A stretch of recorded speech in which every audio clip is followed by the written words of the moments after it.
And we're live. We're live, gentlemen. Hello. How's Hello. everyone doing? Oh, good? Going good, going good. Do you guys ever start with like saying good evening or good No, morning? no, I don't think Nah, so. no. No, you don't We want want to tell them- them like I what don't kind of wanna- mood setting we're in. Exactly. No. Why should they? Why should anybody know what time of day Yeah, it is right fuck now? those guys. Fuck those Well, if listeners. it's like good evening, they may like. Anyways, say welcome, whatever they listeners. What if we want to make it sound like it's 2 in. Well, actually, even Halloween, we never even used the good evening. That would be the perfect time. Whatever. Okay. Whatever. Halloween's Okay. gone now. It's already gone. Welcome. New episode, Verbal Active.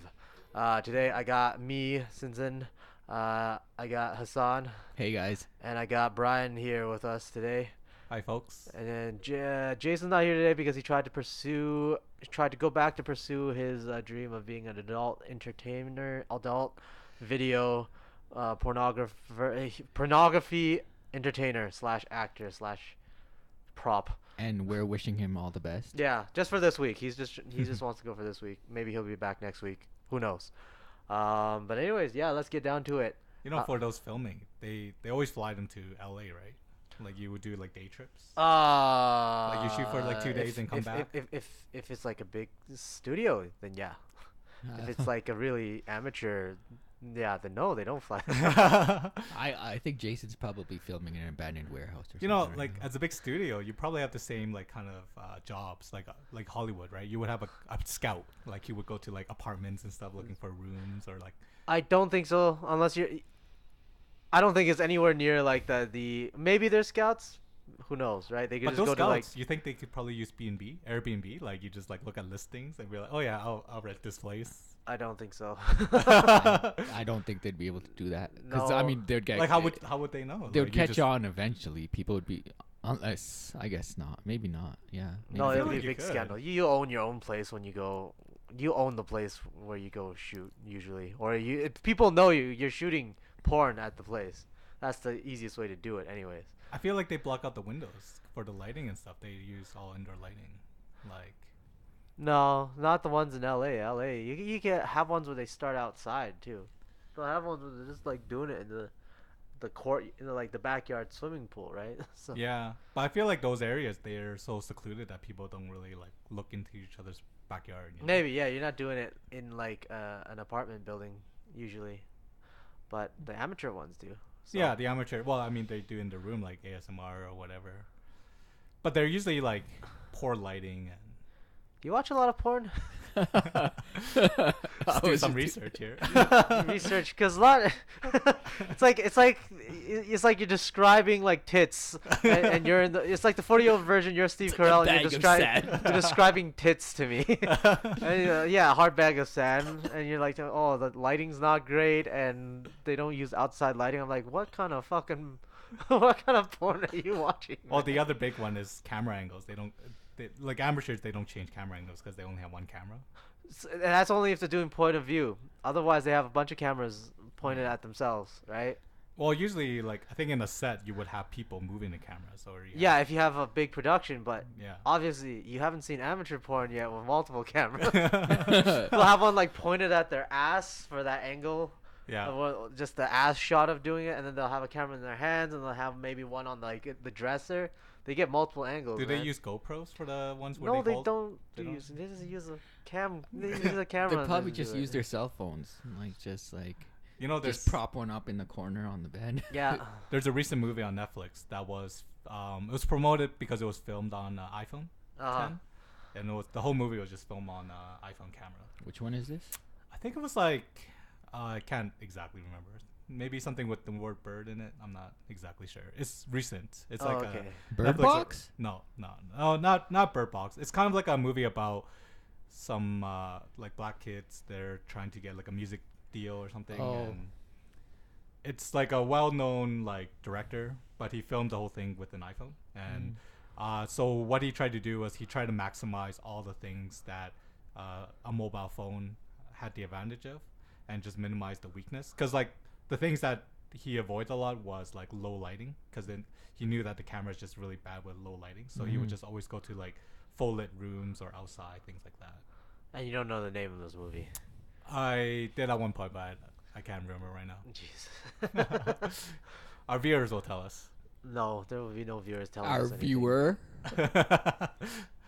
or basically us ourselves. I got a good buddy of mine that he has a lot of gripes that he could talk about Apple, and he recently repaired his laptop, and he told me about like the whole methods behind it and how Apple really doesn't want you repairing their laptops and shit. Their devices. They'd rather you just replace it or whatever. So then it should be for another show one of these days. We'll talk about the stuff Apple kind of does to make sure you can't really repair it yourself. You can't even use like spare parts really. In that movie, or else it won't work. The most of their devices.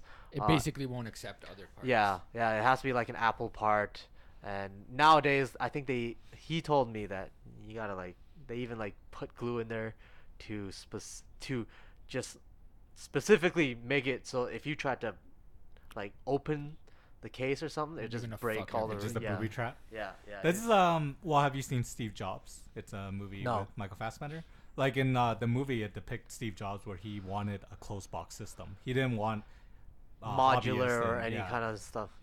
And it worked well in the case of schools because schools don't want their students tampering with the box and stuff. And that he could sell it as a standard. And that did sell well. Yeah, but he's just doing it. He's doing it from like a business. He wants to have a total monopoly on everything Apple related. All the infrastructure is gonna go through Apple. Yeah, that was his idea. Yeah. But yeah, whatever. Maybe that'll be another. I mean, it works in some cases, but I mean, for the majority. Well, it could piss a lot of people off. Yeah. Where it's like, okay, I could just. You could have fixed it if it was just like in any other normal component, but no, because it's Apple. Yeah, you gotta for your friend, it's almost expected. Like if he is trying to open Apple and try to repair it himself, it's expected that they put items to make it difficult. Yeah, that's what it's kind of a dick move, but I don't know.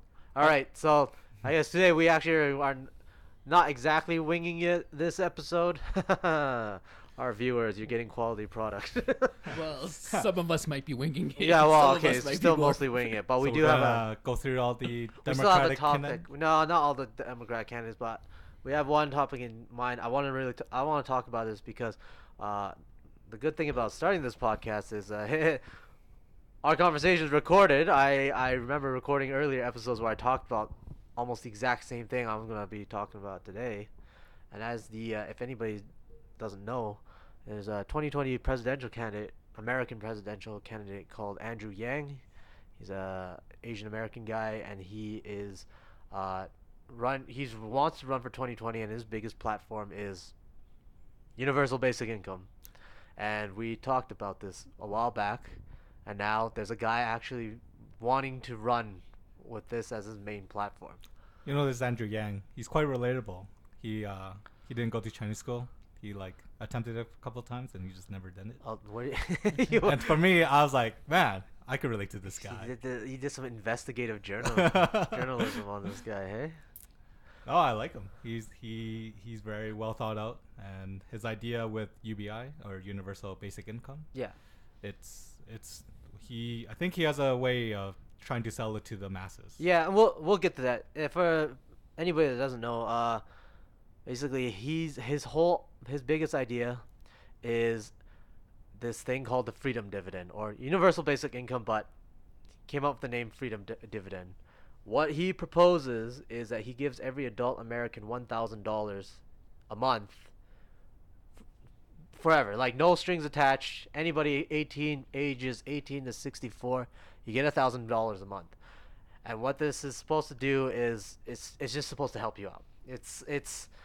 It doesn't cut off if you start earning more income. You know, even if you're a billionaire, you get $1,000 a month. You're a poor whatever guy, you get $1,000 a month. I assume as long as you have some kind of identification like Social Security or something, you're eligible to get $1,000 a month. I feel this $1,000 was well thought out. Like, it's not too much that it's like, oh, I'm gonna quit my minimum wage at McDonald's. Yeah. But it's enough to cover the bills. Like if somebody has problems or can't find regular work or is stuck in one of those jobs that's like, oh, we only do part time, so you're only gonna get 15 hours a week, kind of thing, you know. Yeah, that's exactly how he's saying it too. It's not meant to replace your income. It's to supplement. Yeah. And I also like the idea that there isn't like you don't have to jump through hoops or anything. You just have to opt in. Like they're not restricting you as what you can spend your money on. Yeah, they don't tell you what you can't use it on. Like it's not like saying, oh, you can only use it on food. No, you can use it for whatever. Yeah. You get it in your account. I could see some critiques. I could see people who are against it saying like, what if they're using it for drugs? Oh, What if they're definitely using it they would have those critiques as well. I think he has in his on his website he says he addresses that concern where he says, oh, the studies show that when poor people whatever when they do come into this cash, on average the majority don't use it on just fucking like booze and drugs and stuff. On average the majority of people do use it for like on their kids, on themselves, to kind of like better themselves. The majority. See, I don't think it would, like in my opinion, the people who actually need that money, they're not going to use it on drugs. Yeah, majority don't. I could see the people who are making like 10, 12 grand a month, and then they're getting extra grand on top. They're the ones I think that might be like, oh hey, I have a grand to blow. Maybe actually that actually makes more sense. There's gonna be people that there's gonna be a minority that like actually just blow it on fucking hookers and booze. Right, but I think it would be the more affluent people, the people who are already more affluent, rather than the people. And they don't need $1,000 extra to do this anyways, right? No, yeah, exactly. But if they are getting it, it'll either be like it'd be like more disposable income. Well, if you're a junkie, you're probably spending it on. If you're a single mother of 3, yeah, you're not gonna be like, oh, $1,000 in my bank account, I'm gonna go get some. Exactly. Yeah. The other thing, because the way when you say, oh, is this a bunch of deadbeats and people and junkies that are gonna use it on drugs, that is basically that's like the boogeyman scenario. That's like, yeah, of course that's gonna happen, but it's gonna happen to very like a very small group of people. That's not indicative of the majority. Exactly. Yeah. Do you feel like there's a negative connotation to handouts? I do find that's what a lot of criticism was, that, and he went on a couple interviews on Fox, and they that's what they're alluding to too. Like America is a land where like you come to work to achieve your dream, yada yada yada. Doesn't this look like a handout? Doesn't this look like socialism to you? Like one of those things. Like yeah, but it wasn't socialism, right? Because socialism controls like how the money is distributed. That's what he says too. But the thing I have to say about this, right? A lot of his ideas, the principle behind him, it's very agreeable with a lot of like the concepts that socialism is, right? It is. I think, what does he say again? Like he's saying that in his speeches he says capital. He feels it's still capital because people have the control of how they want to spend their money, and the money is returned to the economy. And like capital is supposed to serve you. Like the markets are meant to serve people. You're not supposed to be in service of profit, which is one of like a kind of a central tenet of socialism. Like what Marx said, going from capitalism to socialism, an eventual a utopian communist ideal. That's what you're getting at. You're getting out of where that situation where profit runs everything, and you get the accumulation of profit running and deciding everything. Instead of that, you're getting something where it's, well, they say it like the workers control the means of production. The idea is you're not getting ripped off anymore. You're getting some of the fruits. You're getting the fruits of your labor as well, right? And it's not, and yeah, one of the forms of socialism is like means of production, you control it completely, or the state controls it completely, right? Right. But the essence is supposed to be you move away from profit, from capital as the driving force, and it's social. You distribute it for a greater good. Like it's the value is supposed to reach down to everybody, the workers or people, the lower class people that contribute to this kind of stuff. And in that regard, it's very close. Like this is something that you can imagine Bernie Sanders would be like, oh yeah, I fully agree with Andrew in all aspects and all of his ideas. So Andrew, well, in this case, I think one thing we want to address is why is he coming up with the UBI? Yeah. Right? And I think a lot of it is the looming issue of automation. Yeah. And that people are not going to be employable anymore. Yeah, and I talked about this in the other episodes where I said they're going to have to do something like this because when automation takes over, you're fucked. You gotta think about how you're gonna get people to still be able to feed themselves. If the robot does more better job than any human can ever do in whatever field, like you're done. You're then screwed. how do people earn money? Yeah, exactly. How do people survive? Then? Yeah, Because I think one of the issue right now is robots are taking jobs, but people aren't seeing it. Yeah. Like, they're not seeing robots walking on the streets and stuff. But if you think of like say Blockbusters and how much they made, like I think the numbers was like they make $6 billion or something with like 84,000 employees. Yeah. And then Netflix makes $9 billion with like a fraction, like 1,500 employees, right? And a lot of it just has to do with automation. And if you think of stores and malls are closing down, and the biggest issue is because Amazon. Yeah, that's one of his big. Right. And if you look at Amazon warehouse, they're not filled with workers; they're just filled with robots. Yeah. And so I think this is this invisible issue that people aren't seeing robots taking their jobs right away. Right. So yeah, I think he recently went on the Joe Rogan podcast, and that's when he got a lot more exposure. A lot more people started to kind of listen to this guy. I know that I think it was somewhere around that time. I kind of got the gist of him beforehand. I heard about him, and then I watched it, and then I was like, oh, okay, so this is what he actually thinks. And then a lot of it's very surprising to me because it's a lot of stuff that he said that I would agree with. The logic is sound in there. And I'm just surprised that, oh shit, really, like someone from America actually is coming out with this platform in 2020? Yeah, originally I was like, man, I wonder how he's gonna pitch it. But the way he pitched it, it sounds very reasonable. I think the challenge is that first let's talk about the way he pitches it. All right. Yeah. It's very telling that it's a universal basic income, but it's called a freedom dividend, right? And then his pitch for people, whether it would be more of the libertarian or conservative sort of people that don't like this idea of big government, this welfare government giving handouts, he was saying, think of it as citizens of a country. Citizens of a country are a shareholder, exactly, and you're getting paid a dividend. If your business is making profits, they issue dividends to shareholders, right? Or even whatever reason. Yeah. And he's saying, like this country has so much wealth, and they're all shareholders of the country. Think of it as a dividend. You're getting money. Everybody's getting money for their contributions or whatever, being an American citizen. Well, which is, like that would, I guess, the idea is to placate a lot of libertarians, saying, like, it's not a government handout. This money's yours. You're owed this money. Like, this is money that you guys earn for being productive members, of the United States of America, which is, like, on the face of it. I bet he doesn't want me to say this shit, but it is distribution like socialism.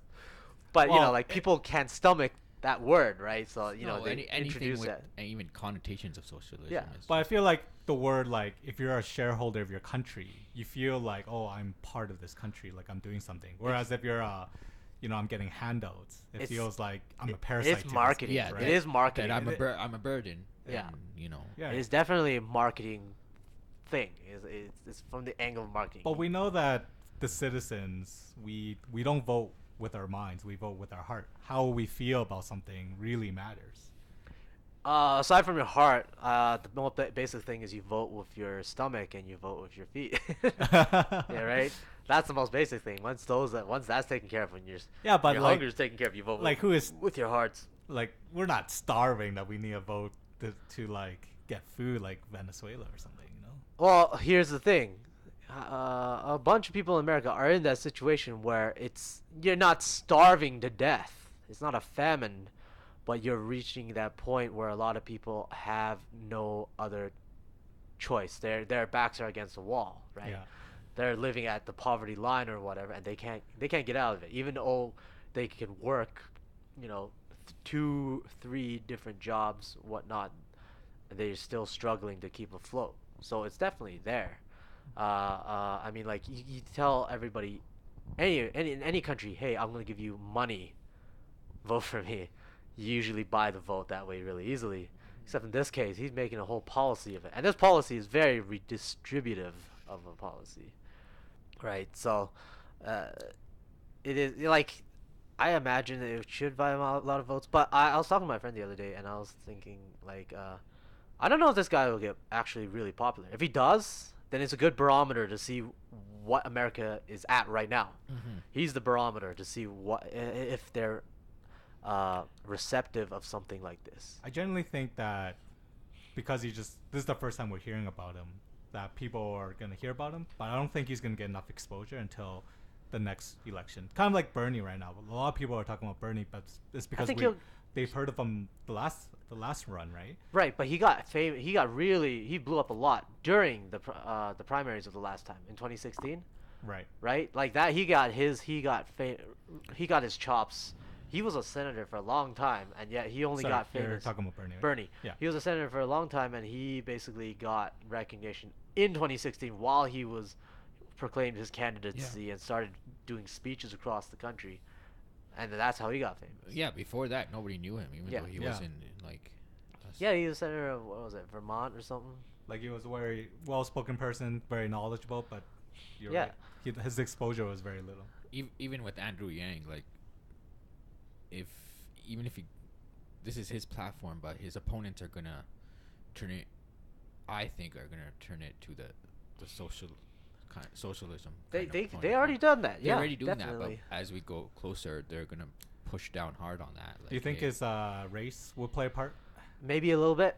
I don't think it's as big as a part. Even, I mean, if you think about it, Obama kind of opened the floodgates. Before then, it's like, when are we gonna get our first whatever president, first black president, whatever president? Black, there's a good representation of black. Yeah, but I mean, like, it's there. Like, you have a president that's not white. You got a black president. Maybe next time you get a Latino president. You could get a Latino president. You could get, even. I mean, like the field.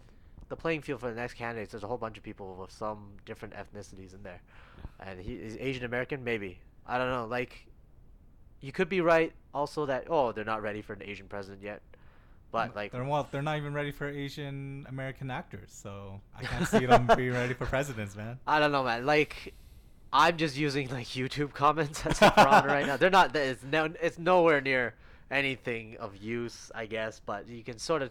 I don't think like you're gonna see like the most racist people. A lot of them, top 5, are gonna be in the YouTube comments, right? So I'm reading them to try to see, hey, okay, let's see who has called him like some dirty Chinaman first. I'm looking through it. I'm surprised I didn't find any yet. So I'm like, maybe they're a little bit more receptive to maybe like a Chinese American. Well, maybe president. That's a bad thing, because like if he's not getting like that hate, he's not getting noticed, you know? Well, no, because this was on, like, I was looking at, like, the Joe Rogan videos and all the other videos that got a lot of views. So I'm looking through these comments to see, is there anybody that's saying it like this yet?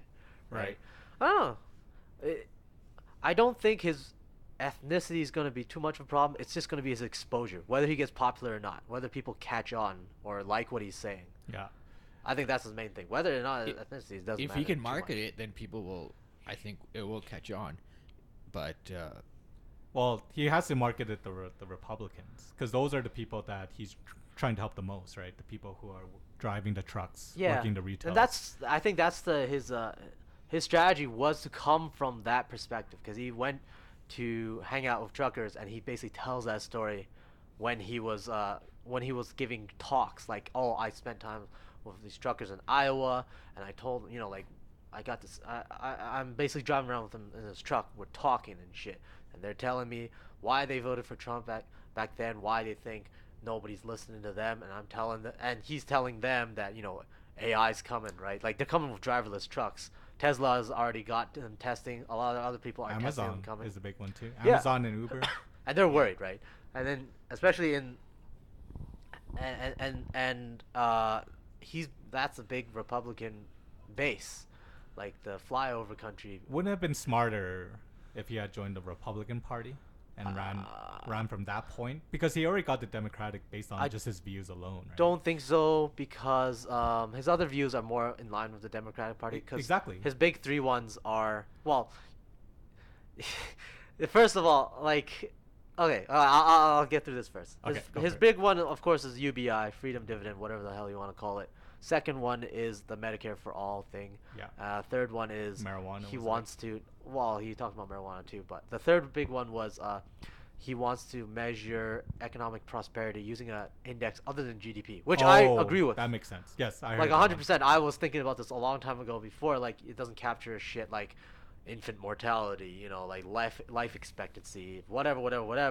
A lot of production doesn't get accounted for in the measurements itself, right? Like Saudi Arabia has an insane GDP, Luxembourg, Qatar has an insane GDP, right? And it's and per capita, if you average it out, it's higher than some of these other countries, like, you know, like name one, Norway, Sweden, whatever. These countries that are supposedly like having the most happiest people. You already know there's something wrong. This is not indicative. The average Qatari, right, is not going to be producing more than the average freaking American, right? But like for him to change that, doesn't everyone else need to conform? Because we're really, that measuring stick is to compare us with other areas. Right? I think his use for that is going to be like a domestic comparison. He's not comparing between countries, so then you can definitely use that domestically. I see. An example is in China, they don't just look at GDP as well. They use domestic indicators to kind of look at their performance as well, just to also safeguard against any provincial government that tries to fudge their numbers to look good. They look at like an aggregate total of not just GDP, but they look at power usage, rail freight, stuff like that to kind of determine a more in-depth productivity. Now, all the other countries don't use it, but you use it as your own like domestic report card, right? For yourself to get a better idea of the data you're looking for your own country. So if Andrew Yang saying like we got to look at something different to look at GDP to measure, like, I don't know, fucking happiness or something, you know, that can make sense. That's doable. Right. If you're not comparing it, you're not like dick measuring between you and like another country. Yeah, that's comparable, right? You're just looking at your own dick in the mirror. Yeah, you're looking at your own dick in more well, depending detailed. on what kind of mirror, concave, convex, you could change that. Exactly. It's whatever you want to see, right? So yeah, the reason why he came out from a Democratic Party is because I think it aligns most. It's more easier for him to go that route, to be a Democrat, and go from there and build that base and then go forward. Right. I think it's harder for him to be Republican because I don't think he has. His background is not in there. I think he's a registered Democrat. So does your views have to align with the party that you join? You can't just join whoever to think you'll have the best. I don't know. I don't think people have that strategy where it's like, okay, my views and everything I am is Democrat. I should run as a Republican to try to get that base and then go forward, right? Like, usually, because more often than not, it works. You probably just shoot yourself in the foot when you realize you can't make it in that party anyways. Yeah, because you're gonna get. You're trying to start out. You're trying to build your base. You build your base with people that will agree with you the most, right? Like, if you're agreeing with the Democratic Party, you're gonna build your base first with Democratic voters. It's almost like I'm gonna win the Democratic votes because I'm a Democrat, but I'm a spy building my base in Republican. It makes no sense. It's because if you come out Republican, you're gonna win. Yeah, well, like, okay, let me put it this way. It's like you're a communist and you go into Nazi Germany and be like, you know what? I'm already a communist. I'm going to go build up my base in Nazi Germany because, you know what? I've already got the support of the entire communist world. I will make my seed in Nazi Germany. It doesn't work that way, right? I think it's a radical idea. Yeah, well, okay, you can try that out, man. You tell me how that goes. No, I mean, he's got to start where all his, like, the party that most aligns with his views, which is Democratic. Yeah. So you can't start on the other side of the scale. It doesn't work that way. What do you think of him running as an independent? Because he talked about the ratio. And right. There's a big ratio of people who would identify themselves independent. I think it's like 40-some%. I think it's because there's two things in consideration. If you run as an independent, historically in the U.S. election, that means you're stealing votes from another one of those parties. It's either Republican or Democrat. Usually when you run as independent, and whether your policies lean toward Democrat or Republican, you actually split the vote with that party, right? So you end up letting the one that has the party that has the least similarities with you winning, because you're starting to siphon votes off of the party that you most like. Yeah. there's that fear there. Also, the Democratic and Republican parties, they got a lot of they're old, right? They got a lot of like infrastructure and legacy and money in place. They got I don't know what they call it. What I call is like party infrastructure. Like they have the organization, the traditions, the procedures and everything in place already to run campaigns, right? To hold conventions, consolidate power, come up with strategies to help to try to win the vote. They're already very established. If you run as independent, you're kind of on your own, and you don't have this big party apparatus resource to help you on your campaign if you become the nominee, right? Yeah. So usually it's a better, like Donald Trump.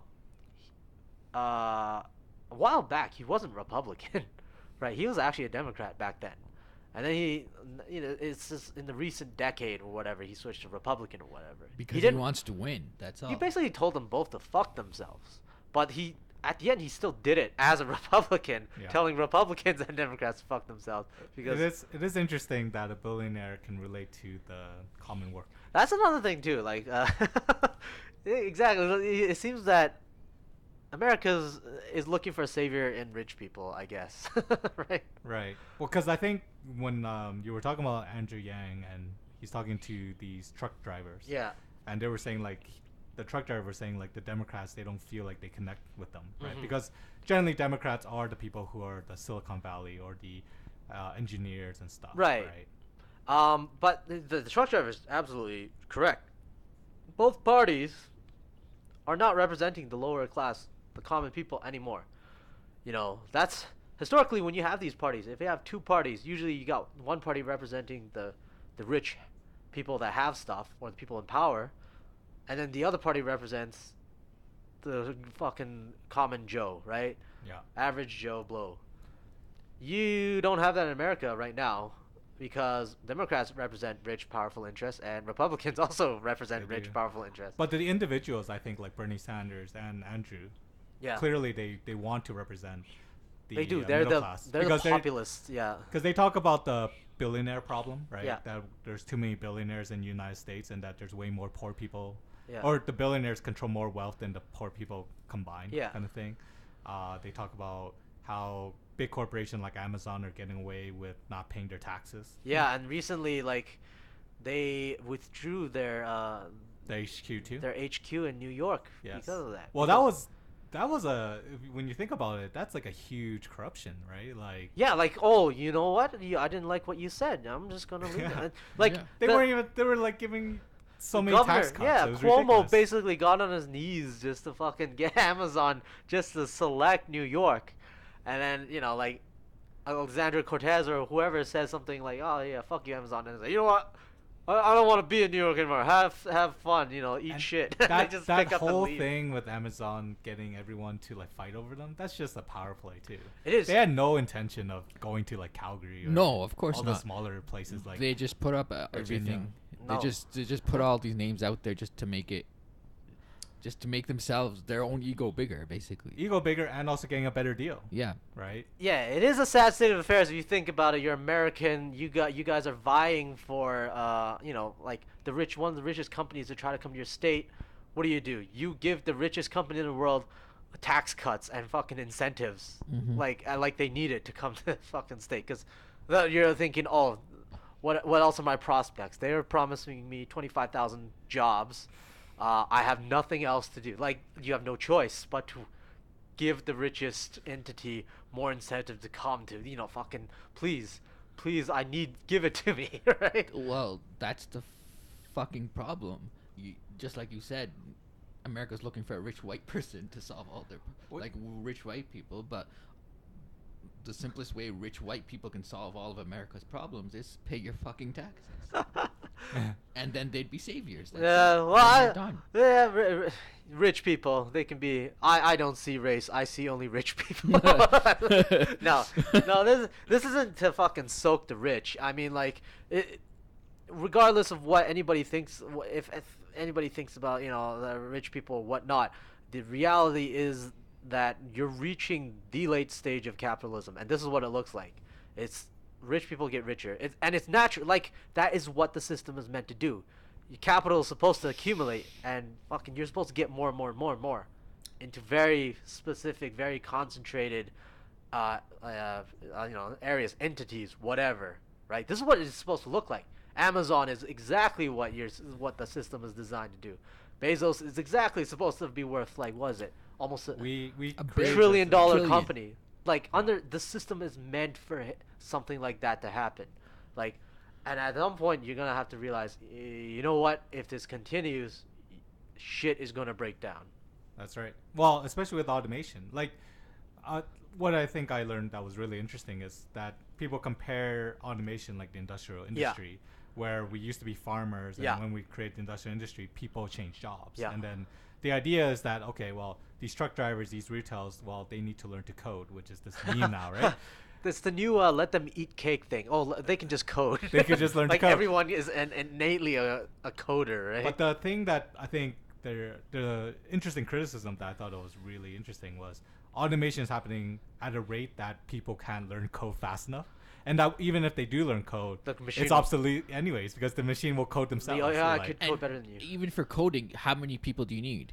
Like, you can't employ like 4 million truck drivers. If you can't displace enough of the people. If you have a truck company right now with like 2,000 truck drivers, you're not going to need 2,000 coders for 2,000 automated AI trucks. Shit. And you're going to need like a team of 10 guys. That's it.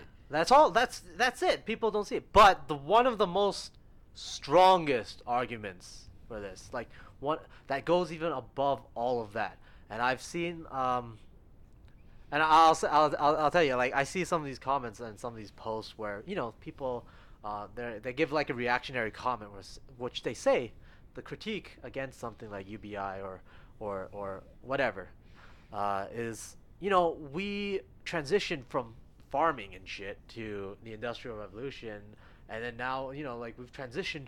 Mankind has always gone through these transitions, and we've looked okay at the other end. You know, like, everybody says it was doomsday, and, oh, what are you going to do if you're not working on farms? How are you going to feed yourself? To, oh, what are you going to do if you're not working in factories? How are you going to fucking do anything? And into the current age where you can just become a coder or a software developer or something. They always say, yeah, we'll be fine. Look, we got through all of that fine, right? Right? But it wasn't like we were fine because we didn't do anything. No, I haven't even gotten to the strongest fucking argument that just makes that eat shit. All of those things, all of those periods of transitions or revolutions, if you want to say it, it's basically transferring labor from from one thing to another. Whether it's from manual labor in farming to manual labor in factories, right? It's displaced a lot of people, riots, whatever. It looked pretty ugly. Manual labor from factories to maybe intellectual labor in like coding or programming and shit like that, whatever. Our current economy, right? Out of all of those things, human labor still is worth something. You still do it for a job. You can fucking survive off of it, right? That's how you survive off of it. This is the first time in the world, first time in the history of humanity, that human labor is going to trend to zero. You're not going to become a farmer to a fucking like factory worker and try to go through that tumultuous transition. You're going from whatever the fuck you are to nothing. Like, a machine eventually will trend to a point where it can do anything better than you. Almost anything. Like, it'll start off at the lower unskilled labor, which is already a vast majority of the people, and you already have a fucking cataclysmic problem if you don't prepare for that. Eventually, it will ramp itself up to more higher skill, higher, you know, like capacity jobs. Doctors, fucking lawyers, anything. Like thinkers. People in think tanks could lose their jobs eventually if AI becomes what it's meant to be. So you're looking at the first time in human history where your labor is going to be worth nothing. Like, from caveman days, your labor means you eat, whether it's to hunt and then going into farming or whatever, or making goods to trade for food, right? You're going to a point where fucking nothing you will do nothing. Basically, any human effort will not be required. It was zero. Your labor will be zero. We never reached a point in humanity ever before where your labor is zero. Zero in all points of labor. So no, you're not gonna have a fucking fine transition from the farm to factory, whatever, because you're facing something that has never happened before. You're not going to be able to get shit if you continue the way you do. We're going to a point where humanity becomes obsolete. Exactly. So what is one of the things that is out there? One of the a purported solution to this is, okay, if people are worth nothing, their labor is worth nothing. Fucking the only thing you can do is you have to give them something to live on, right? Yeah, I think and that's where the UBI comes in. I think people forget jobs is a human creation technology. Yeah. We created jobs, and we created jobs because we needed a way to distribute income, to find ways to like. It's trade it's the age-old question. It's like, okay, we break it down in very simple terms, right? Back then, we have to eat. What do you do to eat? You either make your own food, catch your own food. Okay, if you don't want to do that, you trade it for you services. trade. You pay. You get someone. You give something valuable and trade it to someone that does produce food or catch food, so he can give that to you to eat. Basically, that's it. But now we have nothing to trade. We have nothing to trade. Exactly. Yeah. So what are you gonna do? You're gonna have to give food to everyone somehow. Yeah. Well, I think the idea is just get rid of the idea of jobs. Maybe jobs don't exist. Stop thinking of it jobs and start thinking of like just Sustenance. people living like that. That is the funny thing, because that is what communism is basically. That's what Marx was basically saying back then, like, because it's almost like paradise if you think of it. Like, so you're not having a saying. job. Yeah, I'm saying this. I made this joke the other day. I'm like, you know what? If I was a guy with like socialist, communist tendencies, which is fucking, I guess not that far from what I am currently. But if I were that guy and I was Andrew Yang's position and I was running to be president of the United States, yeah, I would fucking try as hard as I can to not put the word communist or socialist and stuff. I would push through these policies that would give people these things to try to You're just to help masking society, them in but I would mask it and stuff like freedom dividend. But this is a very American idea of redistributive income. To be honest, it's smart, really. Yeah, but It's clever. I think one of the saving graces of our podcast is not many people will listen to this and just fucking be like, this guy's a fucking communist. Andrew Yang's just a communist. Yo, man. Don't Andrew vote Yang for might call us up. He'd be like, I love your podcast. Yeah. Let me Well, Skype in I once. think he kind of knows a little. His background is a venture capitalist, right? So Well, that's his business. yeah, right? he's not like He he's not created like venture Bernie, capital. who's like out of the closet. Not even out. He's just fucking outgoing socialist. Obviously, like card carrying socialist. I do think, yeah, because Andrew Yang's an entrepreneur. Yeah, He relates a little bit more to. He the says, common people. I'm an entrepreneur. I love capitalism. I want to save capitalism. I want to Yeah. make it more, like working for us. I want to make it more human centric, which is, like He's more of a thoughtful capitalist. Yeah. He's not thinking about himself. If we're gonna put labels on it, yeah, that's what socialists say, right? That's Yeah. the thinking behind socialism and Marx and stuff. But sure, don't put labels on it so people can just think of it without these charged terms. Yeah, exactly. You don't want to fucking live in a world where profit determines everything and is the driver of everything. Because when you listen to Andrew, the thing I really like about him is he's not talking too much about the idealism that we're talking about right Yeah, now. it's he talks about the practicality. the numbers, like what needs to happen. Because if the you're a stats. student, you graduate from college, you can't find work. Because at this point right now, it's a 50-50 chance. You get a college degree or a university degree, you have a 50% chance of getting a job. And it's just maybe going even lower. less. And Yeah. probably it's less as the economy is not doing so well, right? And so, well, if you have this $1,000, it helps you take more risks, right? Because people aren't gonna say, "Hey, I'm in so much debt, I'm gonna start a business and be more in debt, right? And take this gamble." But if you have this Exactly. money that trickles in, it allows you to take this gamble, or allows you to do things that, rather than just like be conservative and stay home like a turtle, right? Get you Well, out there, spend money, at help the the- economy. At the very minimum, it gives you a cushion so that you can actually try and attempt. You have something some else. yeah, exactly. $1,000 can mean like the world to some of the most poorest people out there, right? $1,000 won't mean dick all to some of the most richest people, and they have that term in economics. Like it's called like the marginal utility or the diminishing return of utility, whatever. It's basically like $1,000. The gist of it is $1,000 goes a lot longer, a lot farther for someone that is very poor. There's a saying for this. It's like when you have no money, money becomes everything to you. Yeah. That's the idea. So, and this is okay. And if you think of it on the economics of this, it is one of the ways in America you could possibly get rich people and corporations and whatever businesses that are richer ones to pay in a tax that gets distributed to the poor people. And the way it works would be, he says, the way he wants to pay for it is a 10% value added tax, right? 10% sales tax on anything like business transactions, consumer, whatever, right? But it applies to everybody. If you're earning like 50 grand a year, right? 10% sales tax, that 10% tax for that year is basically you're spending $5,000 more that year if this 10% VAT tax is added in, right? But you're getting $1,000 every month, right? You're getting $12,000 every month. Every year, 12,000. Sorry, every year, $1,000 a month, $12,000 a year. You take away that 10% tax that you use just for spending $5,000, you still net like seven grand that year. You're $7,000 richer at the end of that. Yeah. If you're a rich guy, you get $1,000 every month. Let's just say your income's like $1 million, right? 10 million. 10 million, you get $12,000 a year. Yeah. Pennies to you. 10% of what you spend is a lot more than 12,000. You're gonna get tax net a lot more than the poorest guy. It is a redistributive tax from the richest to the poorest. It does work out in a way like that. And I think his reasoning was like, okay, right now the largest corporations, they skimp out a lot of tax just for taking advantage of loopholes and whatnot. They have the resources to kind of set themselves up in a position where they'll pay the most minimum tax as possible. This will probably be the only way to actually distribute some of the gains back to the common people in this income.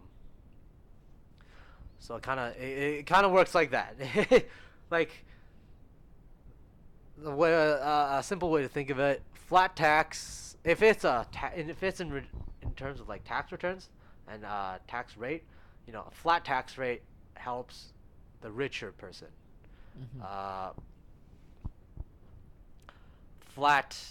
But a flat like consumption tax, it helps like the lower guy. Right. Yeah. Like a flat income tax helps the richer person. Flat consumption tax helps the bottom guy. Because it's based on how much they actually spend. Yeah. So I mean, if you don't make that much money, you're not going to spend that much, and then you're not going to pay that much tax.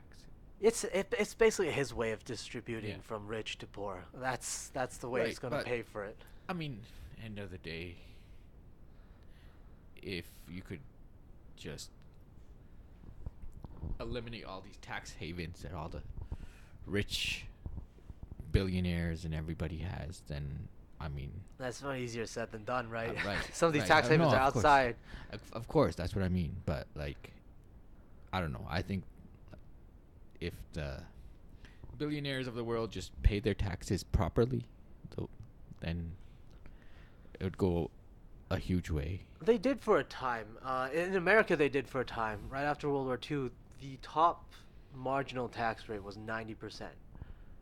So I think above a certain amount of money, I forget what the number was. Let's just say it was 10 million. If you made more than $10 million a year, the money you make that's after that 10 million gets taxed at like 90%. Okay. Right. So anything you make above 10 million, 90% taxed in. So if you made 11 million, then that 11 million, that basically 900,000 is taxed, and that was one of the things that did make America into this massive superpower. And it helped them out that World War II destroyed a whole bunch of other countries, but they're the only manufacturing superpower left. But that is also the way that. Wait, wasn't there Russia? Yeah, but Russia had a lot of damage from repelling Nazi Germany, right? They had to kind of rebuild themselves. America didn't have to rebuild. Nothing was destroyed. They just came back to their own country and resumed, right? They just came back to their country and resumed life as. It's already a fucking credit to the Soviet Union from actually going from getting rolled by Germany to becoming like a fucking superpower to rival the USA already. But you know, like they had a lot of fucking nerfs, right? Because the USA had all the buffs at that point. Yeah. Russia had a lot of nerfs they had to work with while in going into the Cold War. But yeah, during that time, yeah, fucking the top the top richest people were taxed at that marginal rate, and then throughout the years, it got more advantageous for them. They lobbied for stuff that was advantageous for them, right? Capital gains stopped counting as income tax. The marginal rate got dropped over and over and over again until finally, it got dropped to almost a negligible level to them.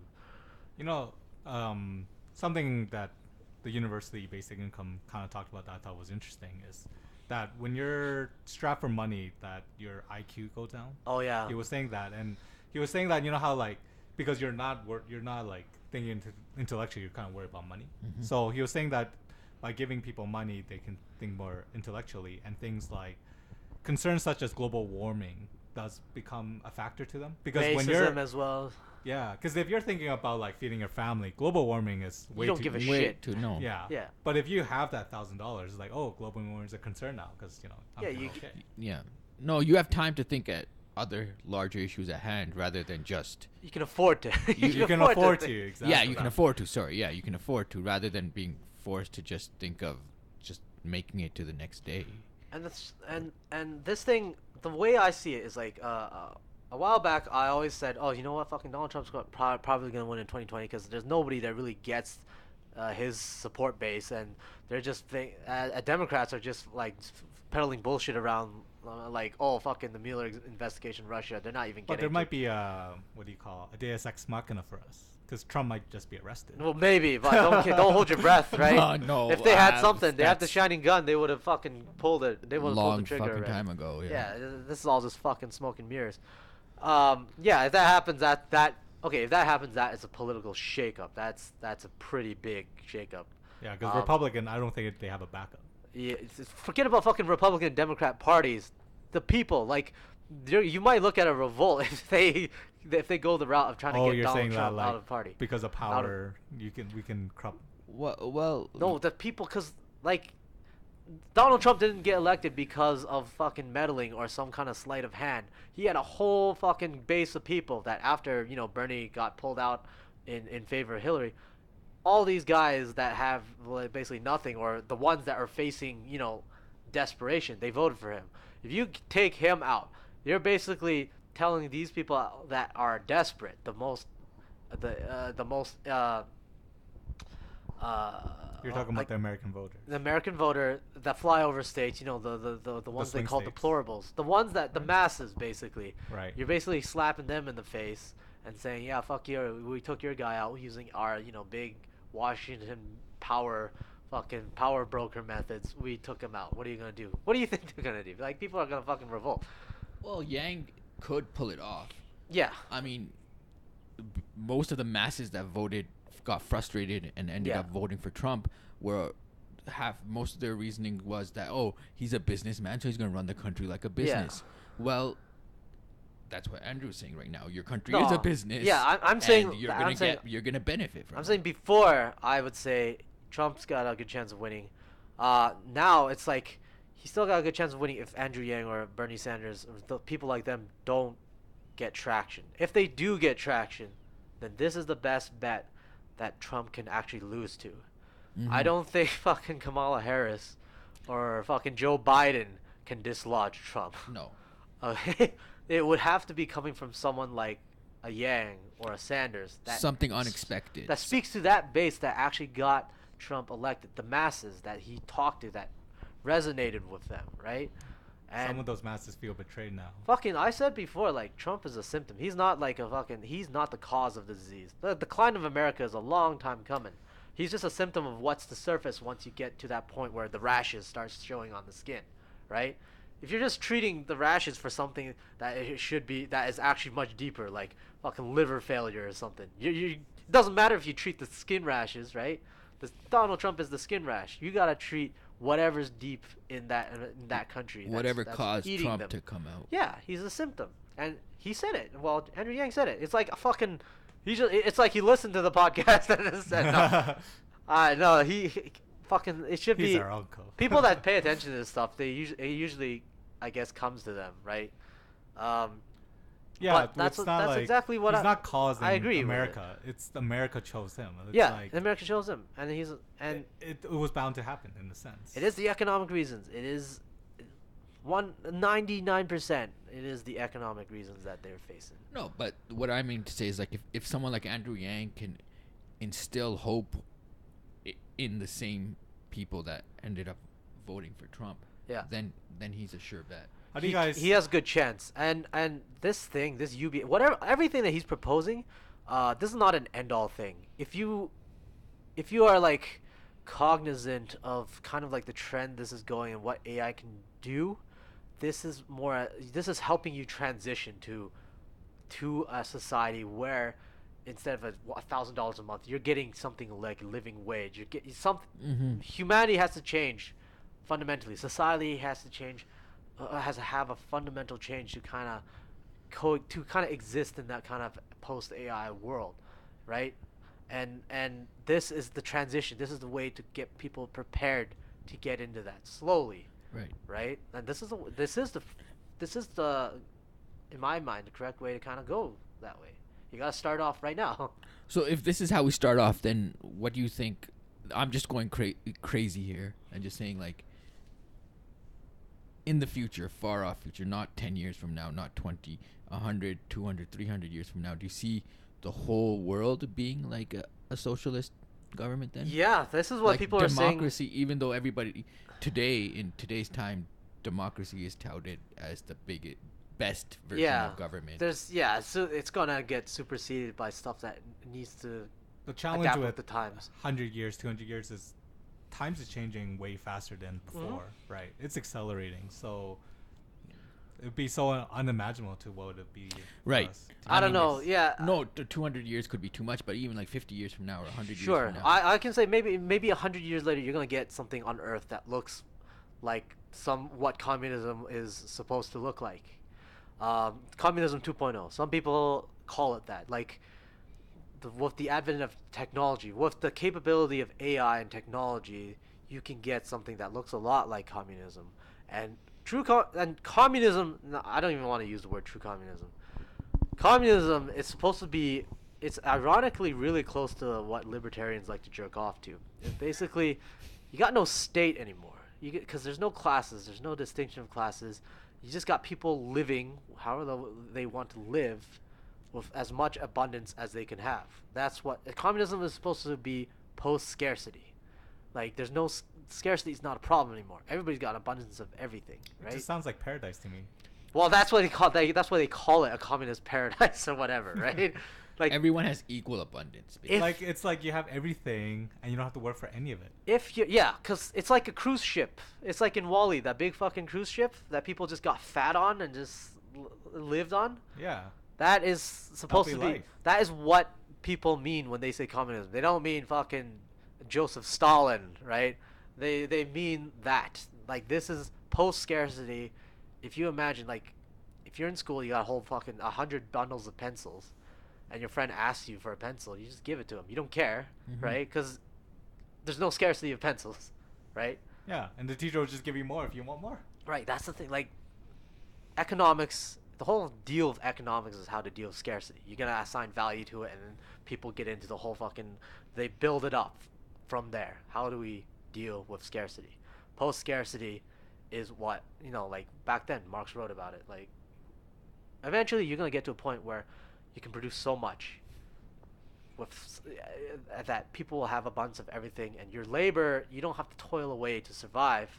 You just have machines that can produce everything for you. How are you gonna live then? Like, you want to get to that part, and then he always postulated after capitalism, it has to transition to socialism. Socialism transitions to that communism, whatever. I imagine that if humanity is ever gonna fucking colonize other worlds, you're gonna have to get that.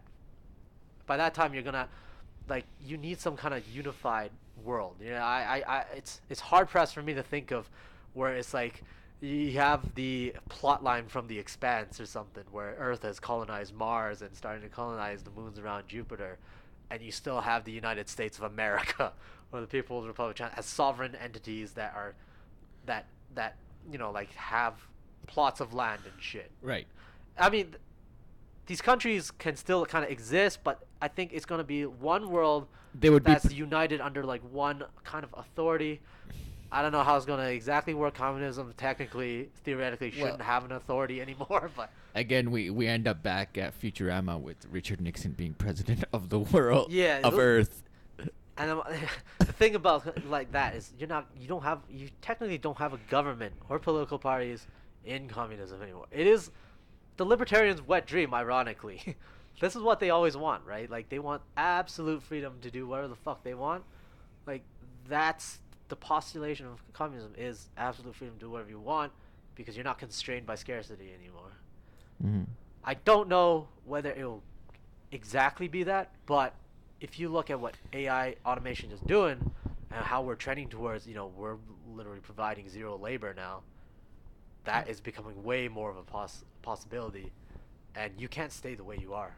That just remind me on a tangent. They were talking about like self-driving trucks, right? Mhm. And they were saying it's like 98%. But the problem is that 2% that when there are accidents is still a big deal because you can't just have semis 2% of the time, you know, crushing into buildings and stuff, right? And they were working on this telecommunication side of it where people can beam into trucks. And I thought that was so cool. So imagine you're just a video game player and you're just like, oh, you need to micro this truck, and you like beam into it and you just drive it for a bit, and then once you got it going, you're like, okay, and then the computer takes back. And so you could have like a pro gamer just playing truck simulator, just like beam into it. Okay, yeah. So just like like hack the truck. No, it'd just be like RTS. Imagine all the trucks are just driving. Yeah. And then you just need to micro it to do these like, you know, like little maneuvers. But then once you got it, you just tell it, yeah, just go over here and mine. Like the technology to kind of do that is already there. Like they are, yeah. Advanced countries in the military, that's how drone pilots operate the drones. You're Mhm. sitting like thousands of kilometers away, and you're piloting a drone halfway around the world. You just basically beam into that drone, and you're piloting that drone. The company... the technology's already there. It already has a military application. Mhm. The commercial one's coming. Yeah. Definitely. Yeah, definitely. That U.S. company, Lockheed Martin, Yeah. they build a lot of these drones. Like, they do one where they're trying to teach navies how to shoot the artillery guns. Yeah. And so they would have these drone boats just driving around, and their goals are to shoot them, right? And you know, people, they know their drones are they're not going to be afraid of shooting or hurting. The live target practice. Exactly. They already do that. Like a lot of these countries, they'll take old fighter jets. They can modify them to become drones now, right? Take old planes, modify them to become drones so that they're remotely controlled. They use it for target practice. This remote control technology it's quite mature, right? Now you just have to get the government has basically kind of developed this and funded this kind of stuff around the world too. Now you just got to get those businessmen that comes in and tries to cut the costs so they can sell it, and you know, for a profit and shit. So it's coming. It's definitely coming. Truck drivers are going to be screwed within the next decade. We can't slow automation. It is unstoppable. Not just truck drivers. That means everybody. Bus drivers, trains, everything. Airplanes. Yeah. You can already see it. McDonald's, you can already fucking order it yourself. Mobile order, or you get there and you start using the screen. They cut a lot of the people that used to man the cashiers and shit. All that's missing at McDonald's is a robot in the back putting your burger together. Yeah, putting the burgers together. Yeah. And they have those, you know, like maybe not McDonald's, but they do have like automated like cooking machines. Yeah. So yeah, I mean, people that are resisting this are, in a way, they're either willfully ignorant or they're just fucking they're just stuck there. They're those birds, they're ostriches that stick your head in the sand to fucking la la la. I didn't hear anything. I think it's just happening at a gradual pace, right? Because before, like if you think of supermarkets, we have a lot of people running the till, and then they're slowly introducing these machines, right? And now people rather prefer using the self machine because they're way faster. Yeah. They don't have to talk to people or whatever. And then like you see in fast food, like they're slowly introducing machines. Yeah. And like mobile. And I think it's because it's happening at such a slow pace, people just don't see it as this immediate threat, you know? I don't know. I mean, like, what does a fast pace look like? Like, if you look at it from a long-term perspective, it's pretty fast. It You're is not gonna see the fast. next day. Like of course it's not gonna be like the next day everything's automated. But if you see a time span of what we looked like 5 years ago to now, it's pretty fast if you think about People it. are just like human in general. We're very good at responding to emergencies. We're very bad at responding to things that happen slowly, like climate change. You could argue climate change happens very quickly, but the way it happens Right. is If you too don't gradual. see the changes every day, but Yeah. but that doesn't mean changes don't happen. Like your hair grows every day, and you going to get a haircut is an admission that your hair grows fucking every day. You Right. know it. But it's not emergency. That's the thing. I think it's mostly people. It's people with a reactionary mindset. It's not like they don't. Oh, I don't see it in front of me. It doesn't feel urgent. It's just people with the interest to not let this happen. They basically go around and they influence people to think this way. I Yeah. think it is this way. Like if you go to a supermarket, you can see automated tills. People will tell you, "Don't worry, it's not coming yet." And even if we do, we'll never get rid of all the cashiers, right? And for whatever reasons, people either want to believe in that because that's what I grew up knowing. I don't know anything else, or it's just yeah, that guy makes sense or whatever, right? Like just about this, I was watching some other videos where some of the bigger American influencers like Ben Shapiro and even like that guy fucking Jordan Peterson. I fucking hate that guy, but but they were saying stuff like they would just come up with nonsense. For Shapiro saying, "Oh yeah, it's not coming anytime soon," which fucking what the fuck does soon mean to you anymore, right? And then Jordan Peterson was saying something like, "Oh, if you give everybody universal basic income, that just takes the meaning out of earning money. Like people need meaning in life. I had this patient that blah blah blah blah blah. I had all the money, but then whenever time he came into money, and just completely just fucking off the point about it. And they're not getting like it's coming now. You gotta change. You gotta change this, or else you're gonna fucking sink. And it's economics. It's not like what you feel, what your ideology is. It's the observable conditions of the world. And also the meaning of life. We change that definition all the No time. shit. Like, what are you? How can you?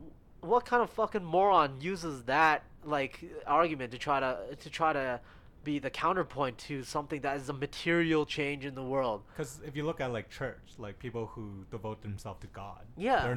they're not doing it for money.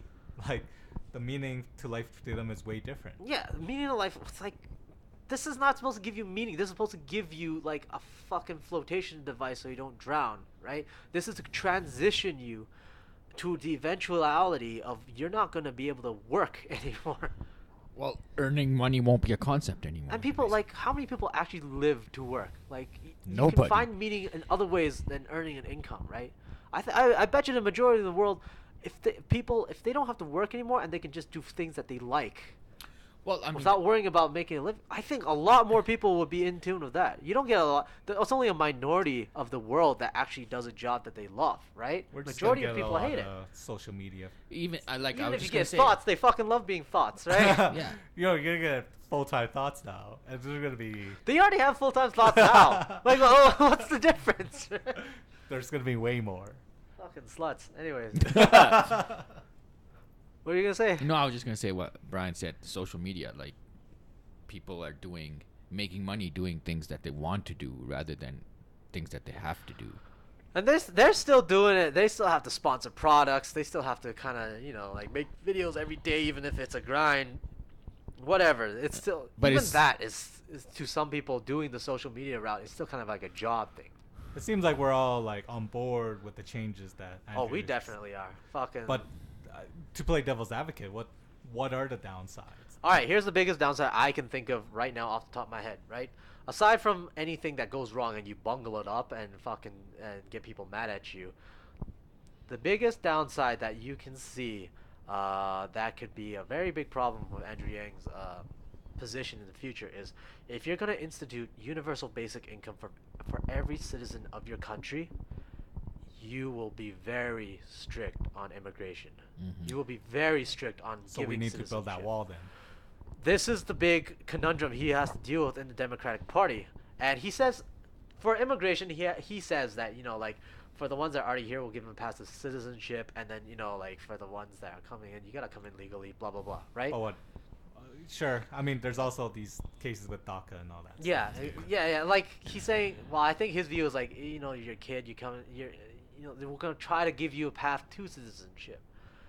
But the fact of the matter is, if you're going to institute UBI, you cannot be an openly.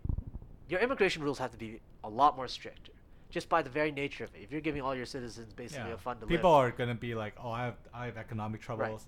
Right. Fuck, I'm just gonna go to paradise. Yeah, Yeah. fuck. You think people right now are fucking destroying themselves to trying to get to the U.S. through the Mexican border, and it's a shit country. It's a shit prospect of being like a cleaner or whatever, taking some low wage job. Can you imagine if it's like everybody gets $1,000 a month if you can go in there and become an American citizen, right? Well, the definition of citizen will change too. Like, actually, not the definition of citizen, but like the path to citizenship. Like, if people are here and they're not citizens, but they have a work permit and stuff, or a student permit, do they get the money too? Well, he's Or saying they that, wouldn't get money? I think he's saying just citizens, but he wants to basically give citizenship to all, like, students on a green card going to study in the U.S., right? And like, I don't know, like this will be probably what I think would be the bigger problem here, for his own party. Now, the other thing, if you're just talking about the presidential race, the biggest thing will be to convince American people that this is what they need. Because no matter how you look at it, it is a very socialist thing. He's going to get accused of it being a socialist thing. And if people view it as like a tar, like socialism is a tar, like we can't do this. You're turning us into like a fucking welfare state. You're turning us into communists. If the American people can't get on board with that, that's the biggest. It's the taboo in their minds that they have to get.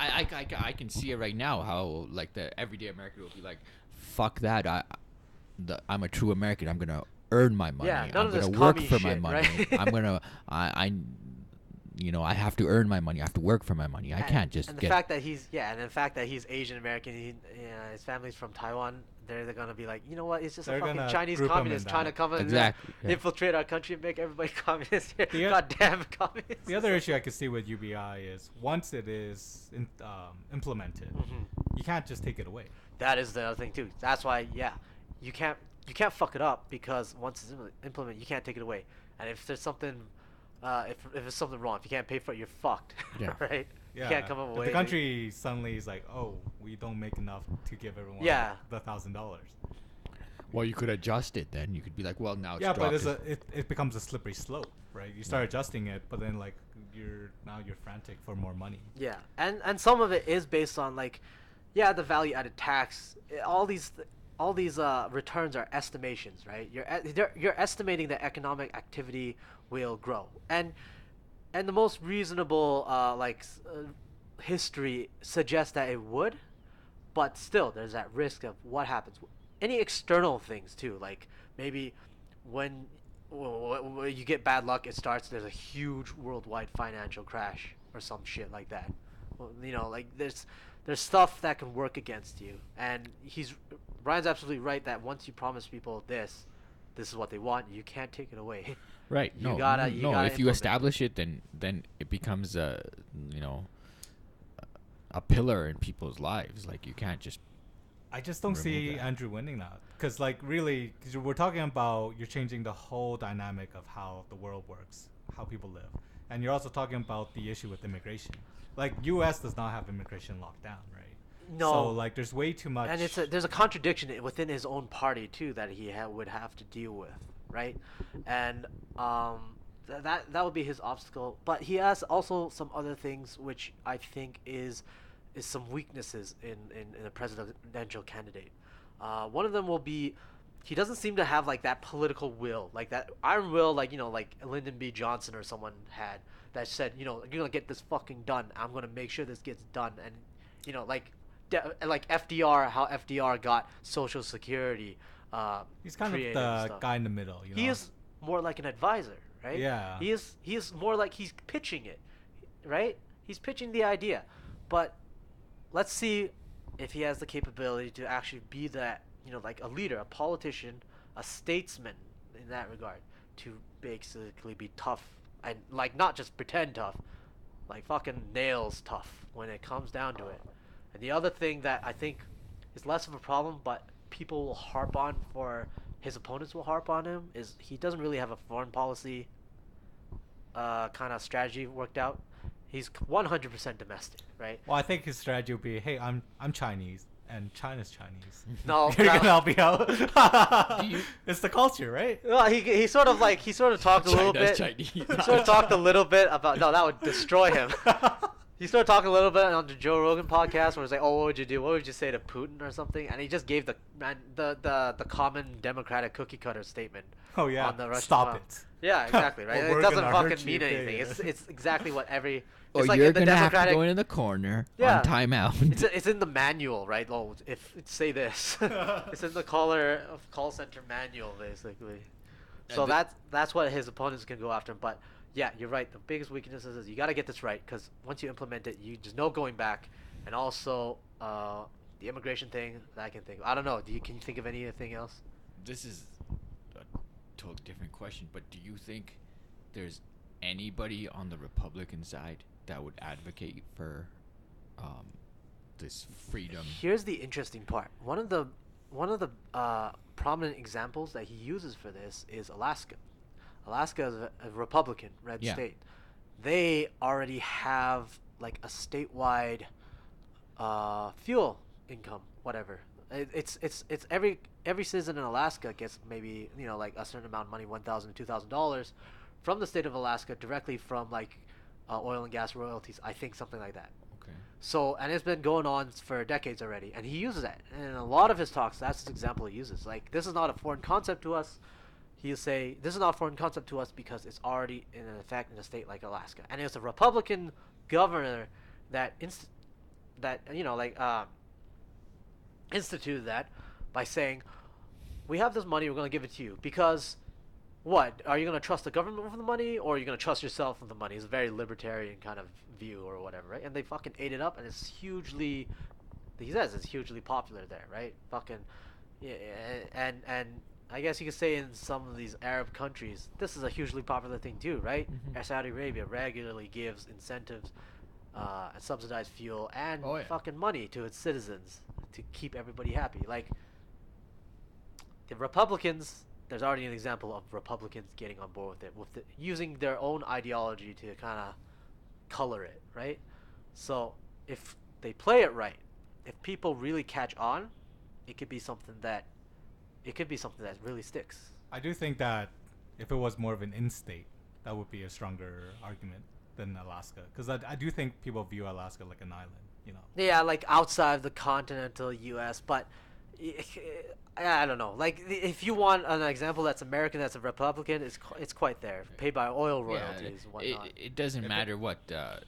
I think if it was like Americans. Texas, if Texas was like a UBI, then everyone would be on board. It's a lot of this is just this tribal ideology. It's fucking a lot of it is going to be, oh yeah, maybe this guy makes sense, but too bad he's a Democrat. Or Well, fucking, what are you, a socialist motherfucker? Get out of here. Because I was thinking, like, if we could pull this off on Texas, right? Because Texas has that border issue, right? Yeah. It's ran by oil. Like, it would really help.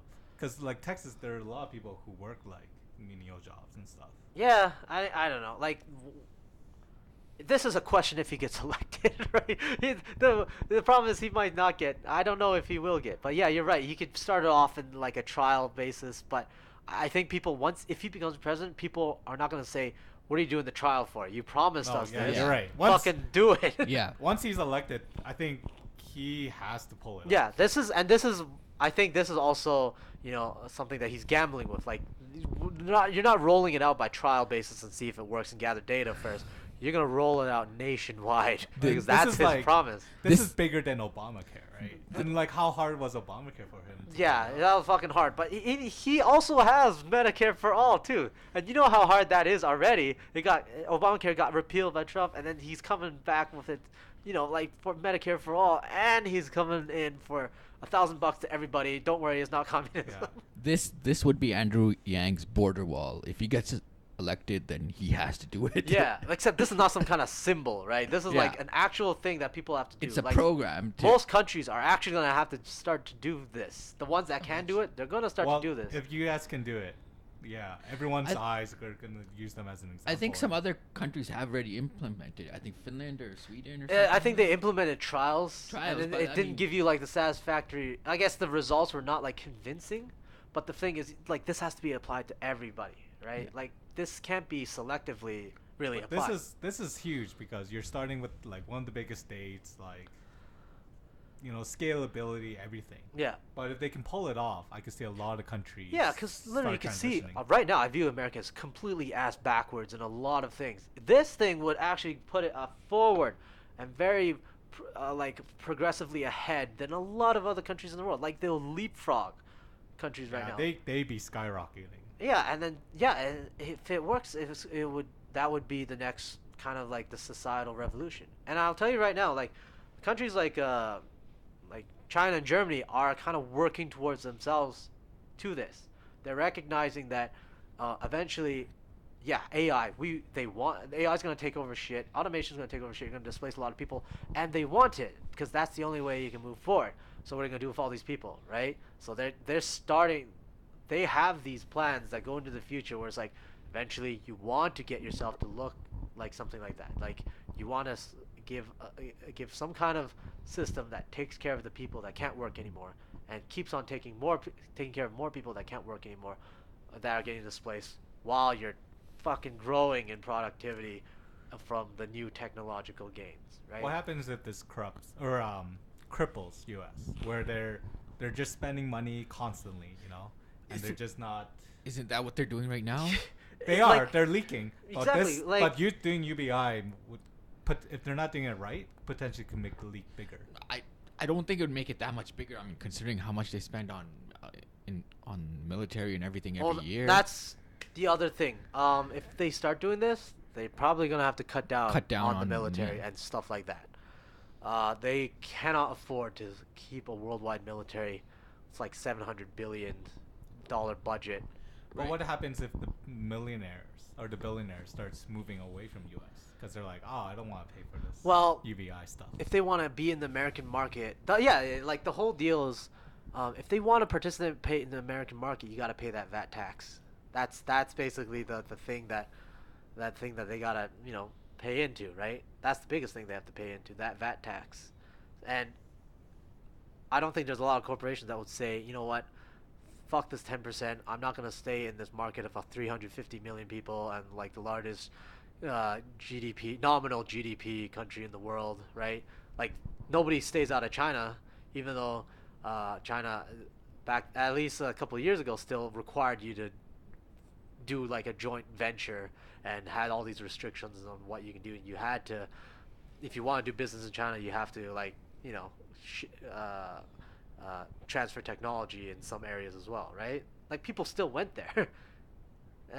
To do business because the market is just so big. There's so much wealth that you can get from there.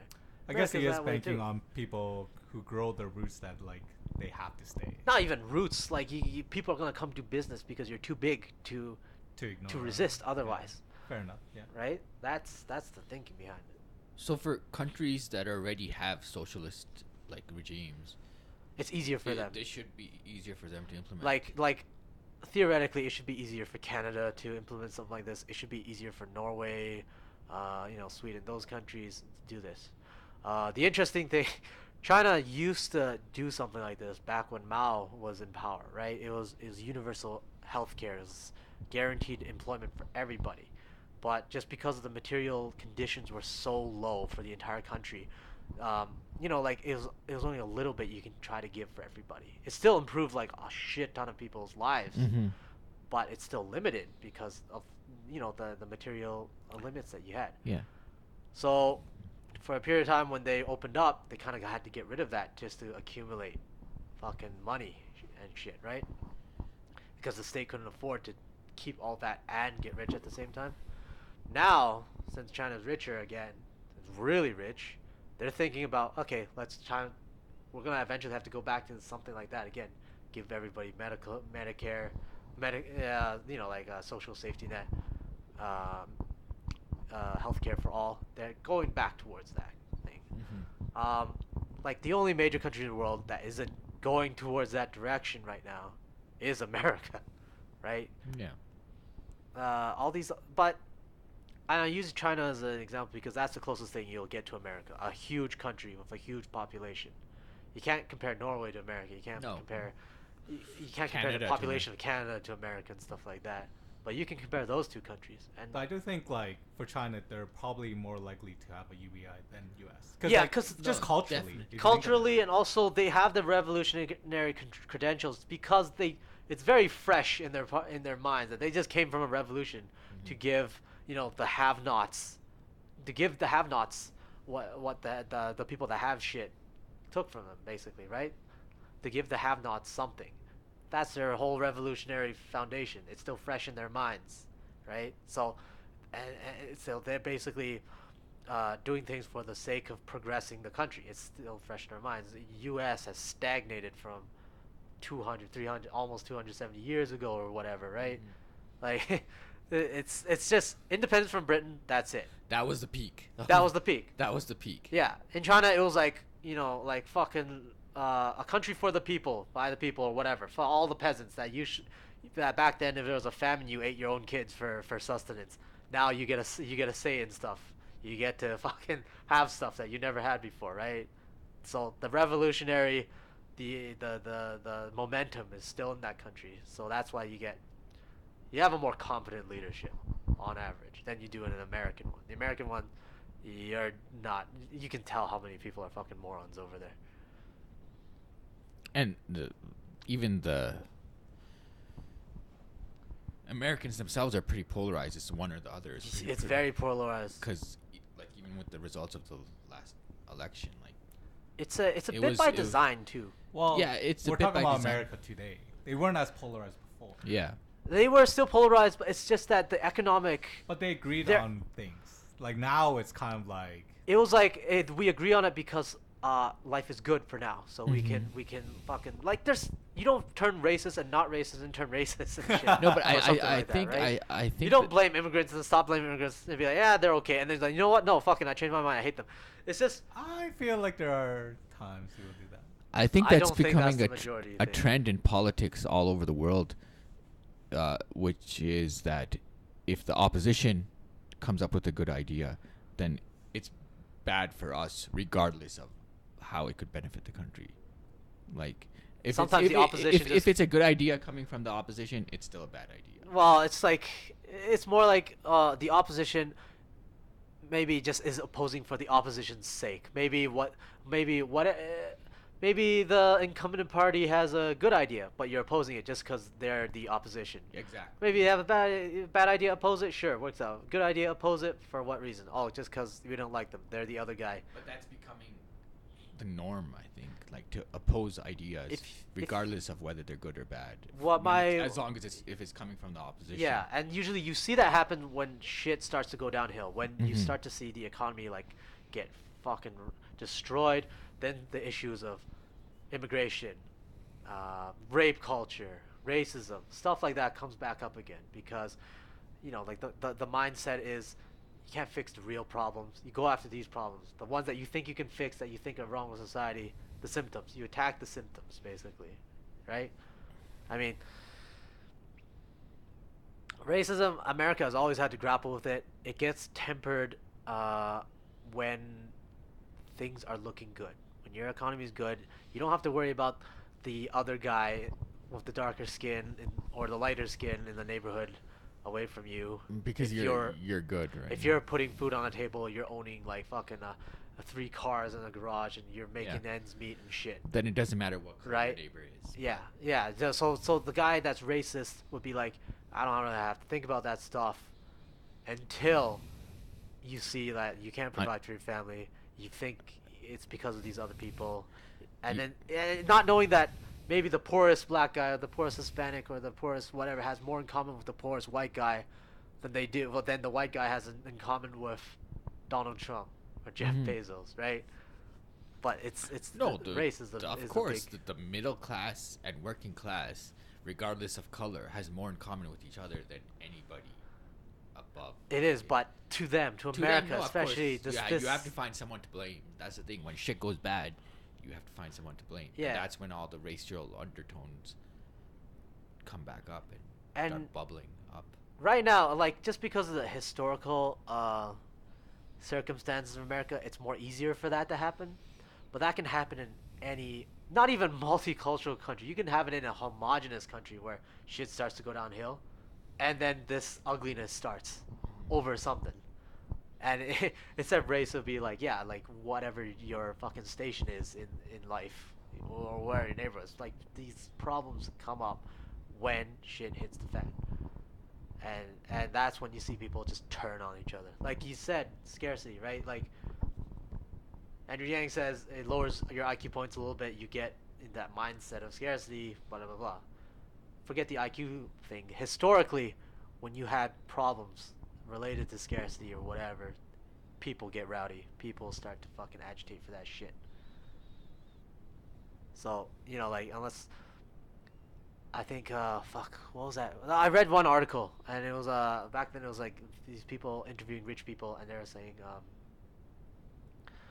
you know, like, the rich people were saying, why should we care what somebody in Baltimore, some fucking poor junkie in Baltimore, whoever, how they live? Why should we care that they have nothing, right? And then the guy basically replied, and said, you know, like, well, that because the Hamptons is not a defensible position. You know, their rich, posh neighborhood, is not going to be defendable when the fucking mob rises up, right? So it's in the interest of the rich people too to make sure that the poor people are happy. In the words of the Selena Kyle in the Dark Knight, right? Well, it's kind of like almost. How do you think you can live so large when the rest of us have so little, or something like that? Yeah.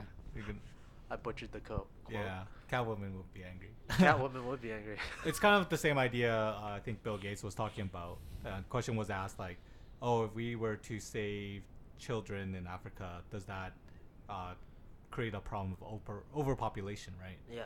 And he was saying that by helping children live longer, parents aren't they won't need to have more children, right? Yeah. And so we do fix the problem of overpopulation by saving the poor or saving the unfortunate. And then same idea is that the reason we want to help the poor is that they don't resort into desperation. Yeah. Because your head goes on the chopping block. It's you know, like fucking, you have tons of examples in history when rich people ignored the poor people's plight and they get wrecked for it. Like Marie Antoinette, let them eat cake instead. She got beheaded for that, right? Fucking this shit happens. Well, now it's gonna be learn to code. Yeah, learn to code. Fucking get beheaded. Learn to code. Yeah, this is some No, ass. you get banned now. Apparently, if that meme, apparently you get banned. You get banned because I guess the people that are in charge, the moderators, are a little bit cognizant. I think in YouTube of or something. I can't remember what platform, but if you just type like learn to code. I think it's Twitter. Or was it Twitter? Yeah. Maybe Twitter. You can't respond by learn to code.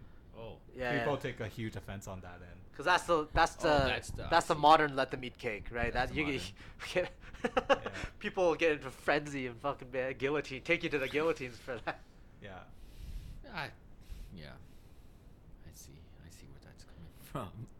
All right, man. You wanted to talk about that fucking Tucker Carlson meltdown? I think we pretty much covered the topic. We don't really have to talk about that specific incident, but we covered the topic. All right.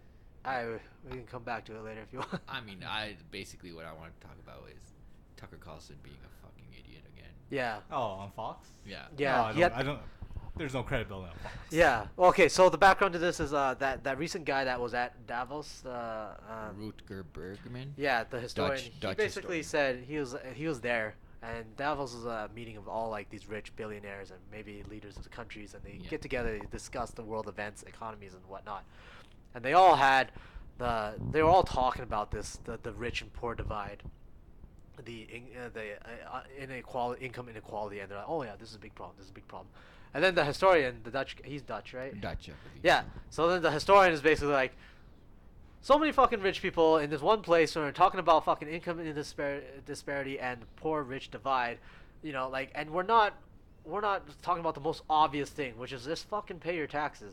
And he said it like, I feel like we're at a firefighters convention and no one's talking about water. Yeah.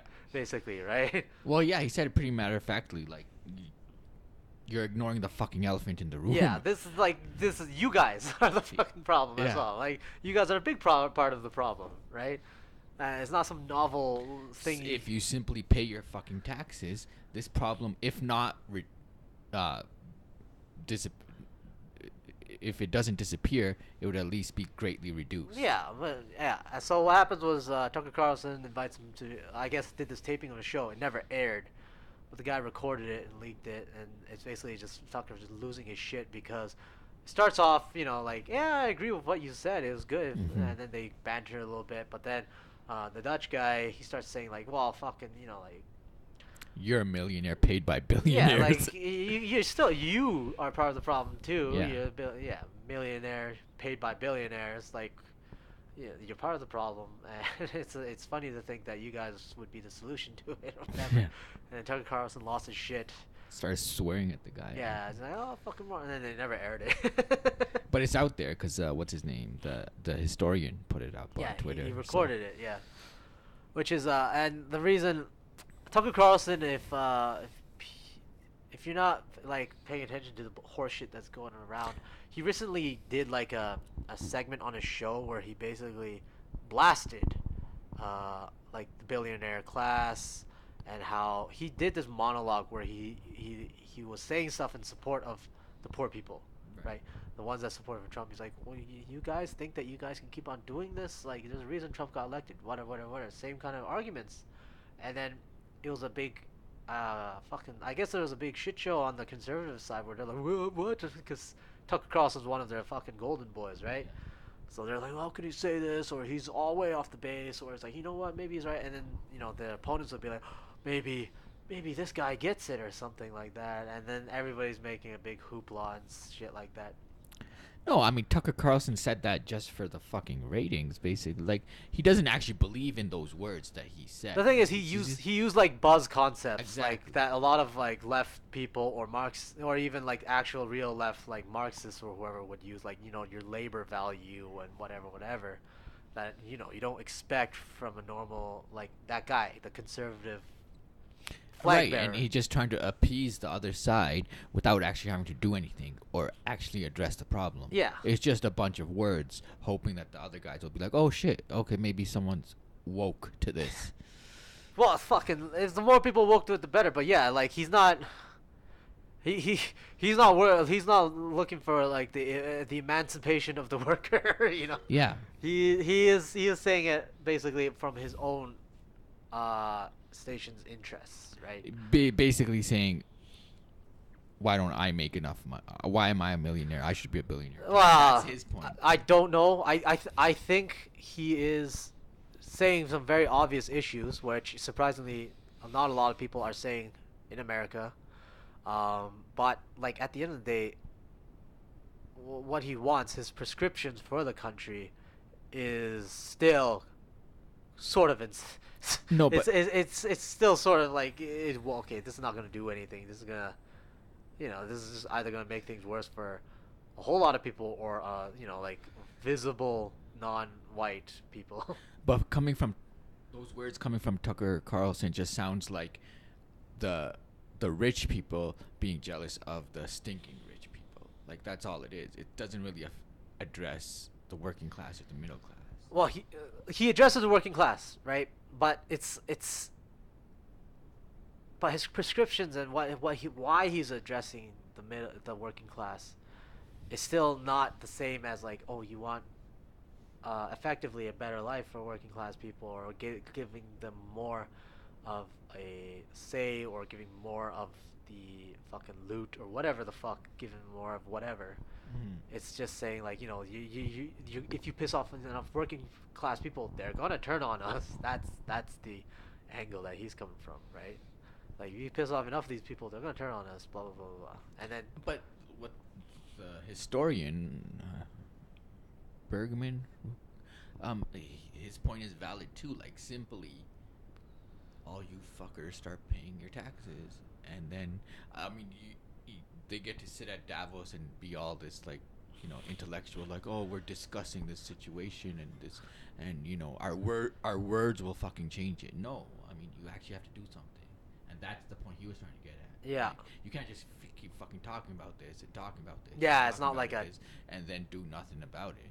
If one thing you guys, all you rich billionaires can do is pay your taxes. Yeah, it's if not. you really feel like this issue is important to you and this issue is important to be addressed, then just pay your taxes. Yeah, and it should be important to them because if shit hits the fan, those guys are getting wrecked, right? And I think that's what his point was, but just Tucker just kind of flipped out and went, Yeah. freaking. I don't know. I don't fucking think he's like some kind of fucking woke.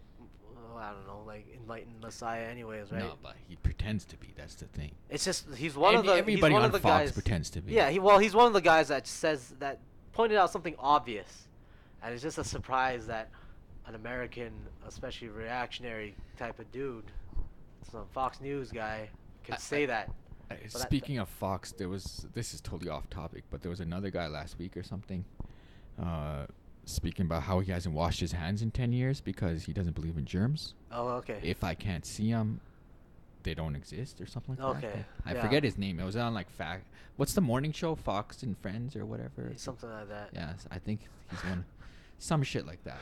Yeah, it's basically yeah. Tucker's the guy that says, "Hey guys, you should wash your hands." This is fucking something obvious, and everybody's like, "Yeah, finally, someone's speaking the truth." We always end up back at. Look, man, American media is still a shit show, anyways. Because I don't. This is garbage from either end. The CNN is the peddles garbage, anyways. If you're American, you turn on the news, you just get garbage in your face. Mm-hmm. It's either garbage, hot steaming garbage coming from the right side, or hot steaming garbage from the left side. Sometimes from the center, sometimes from below. It's not even news anymore. American news isn't news anymore. It's just sensational. Yeah, it's all bullshit. It's for the views, yo. Yeah, literally. Like they've taken the YouTube concept and brought it to freaking network TV and network news. Talking about media, I'm not happy with my Netflix. Oh, you're not happy? Why? Okay, here we go. I feel like the content, for right now, like this. I just want to say, smooth transition. It's the best. Well, okay. Proceed.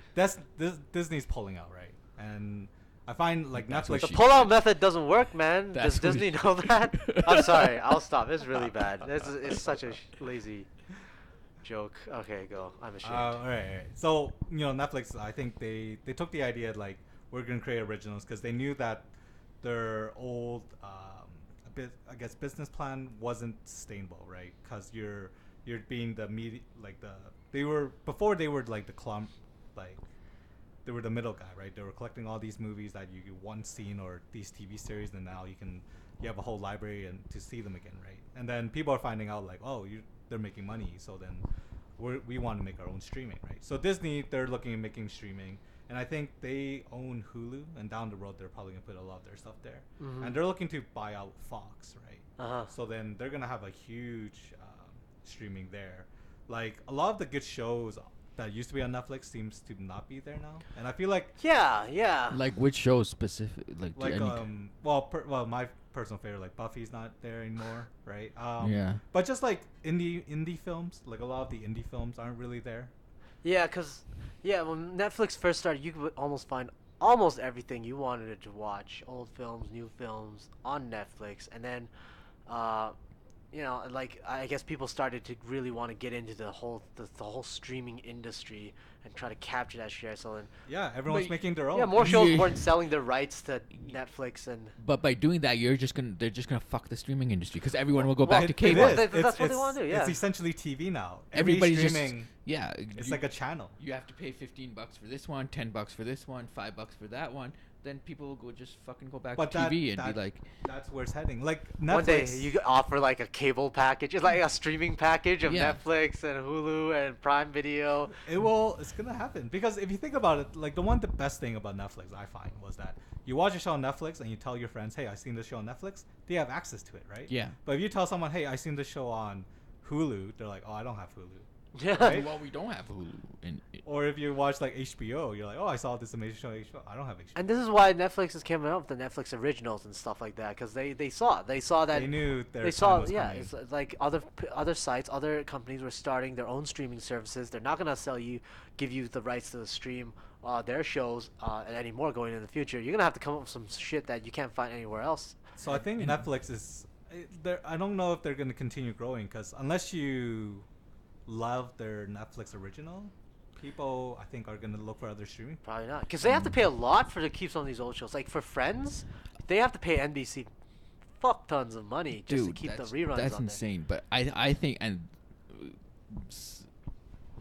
that the reason why Netflix canceled all their MCU shows is as a big fuck you to Disney. Like, well, I think it's probably because a request from Disney. I believe it would be a matter of time before Disney would, once they stand up their own streaming service, they'd be like, well, we're taking these. So well, I mean, I think Netflix was just like, fuck it, we'll cancel them before they. But that would just accelerate Disney's plans, wouldn't it? Right, but like it would be a bigger fuck you if you stream their shows and movies on your channel while they're trying to set up their own service. But if they pulled it, like Disney has the contract at the end of, like, if they had already signed with Netflix or whatever, 2 or 3 seasons, and then 2 or 3 seasons later, you know, at a later date, so Disney was probably gonna just say, hey, we're not gonna. Yeah, but who does that hurt more though? I think it'll hurt Disney.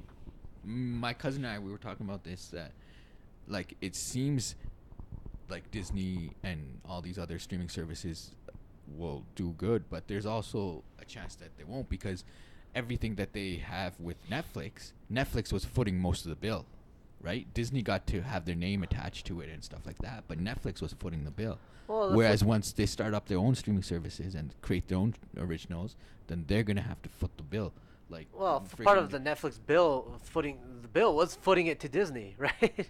I do have a prediction though, because they're like, because you know before we used to have this central place you could find movies and stuff. And now they're kind of splitting their own streaming. Yeah. That people are gonna pirate more again. Yeah. Yeah. Because it's like I don't want to pay for all these different streaming. Fuck it, I'm just gonna download. Yeah. I agree with that. I think cause you're right, because once it starts to happen, it's already happening.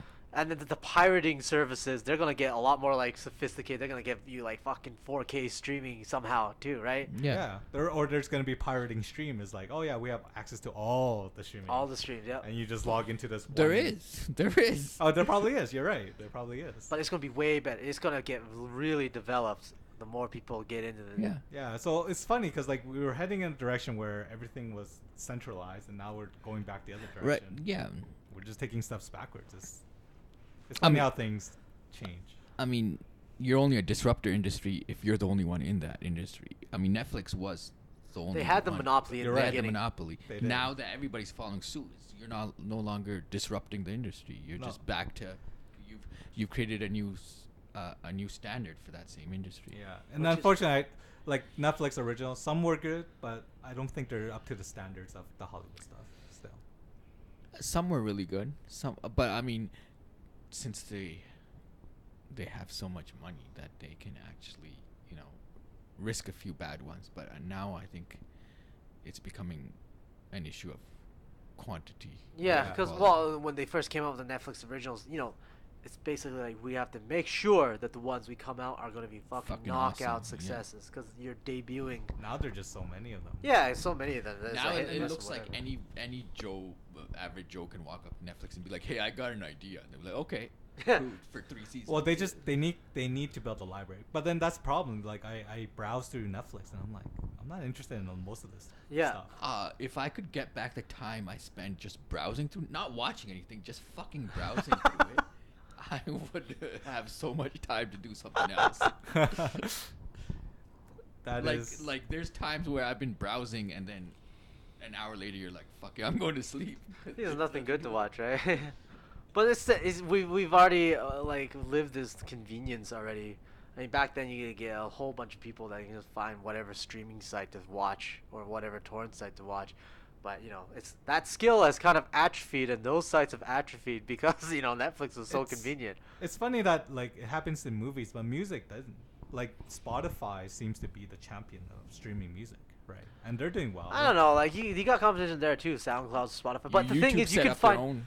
Well, there's YouTube Music, yeah. Here's the thing, right? Spotify, SoundCloud, you can find a duplicate song. You can find most songs on either of these platforms, right? You don't have too much exclusive songs on some platforms. Right. Right. So how come movies can't? Why can't streaming? Because the rights are like the fucking rights are different. different. Yeah. Oh, okay. Okay. Right.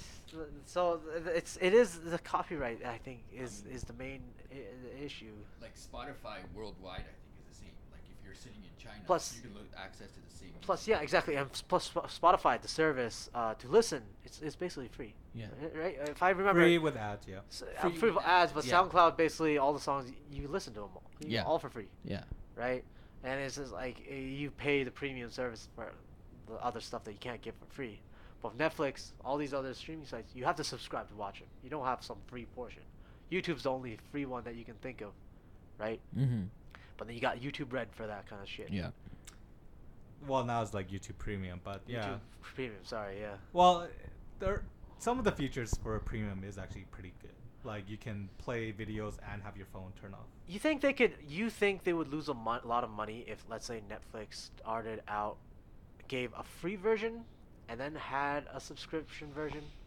Like the free version plays a limited amount of movies. I think they would lose money on that. You think they would? Because that's the majority of their. I think they started at a time where free wasn't that big or wasn't rampant. Now it's hard, right? Like if you think of video games, everything's free to play. Yeah. Right? You can't make a game and expect people to pay up front, right? But I think, yeah, it's a good question. I'm not sure how well. I think Netflix would lose money if they created a free version, like or maybe like a free version with just their originals, and then hey, if you want to watch the other stuff that we have, then pay. I think they would lose money. You know, what'd be cool is if they just make it free, but it's like you can only watch Netflix original, and they have like the good stuff behind it. Yeah, that's that. Yeah. I think, I don't know. I see them losing money if they do that, but they're already in debt. Well, you wouldn't really lose too much money if it's just your own shows, right? Netflix originals, because they already paid. What if they start putting fucking commercials in their shows again, and it just slowly morphs into something indistinguishable from cable? You'll get. Oh yeah. No, definitely. If they start putting commercials in, then you're looking at fucking TV. You're watching TV. I feel like we're moving back that way already, because we're talking about like how every streaming is making their own streaming portion, which is like a channel, and then down the road, like, you know, they're gonna give it for free, and then they have to find how to monetize it, and then ads, and we're just gonna come back to full circle. Yeah, no, definitely, I can see that happening. Like it's already happening. It's Hulu and Amazon Prime, and that's a good one. Yeah, I could see a streaming site saying like, oh, we need customers, let's just start for free. Yeah. Give it out for free. And then get ads for. Give ads, and it's like, oh, if you want to get rid of ads, just pay us. Pay us the subscription. Yeah. For more exclusive content and no ads and shit like that. And then suddenly people aren't gonna pay, and then they're just watching TV on the streaming portion now. Yeah. Because that was Netflix thing, man. You back then you could watch everything. Now it's, you know, like more shit. It's siloed off. Like you can only watch some shows that Prime Video has. Really, if people who tell me a show on Netflix, it's 99% Netflix original now. They don't tell me like, oh, did you see this movie on Netflix? Then it'd be something else, you know.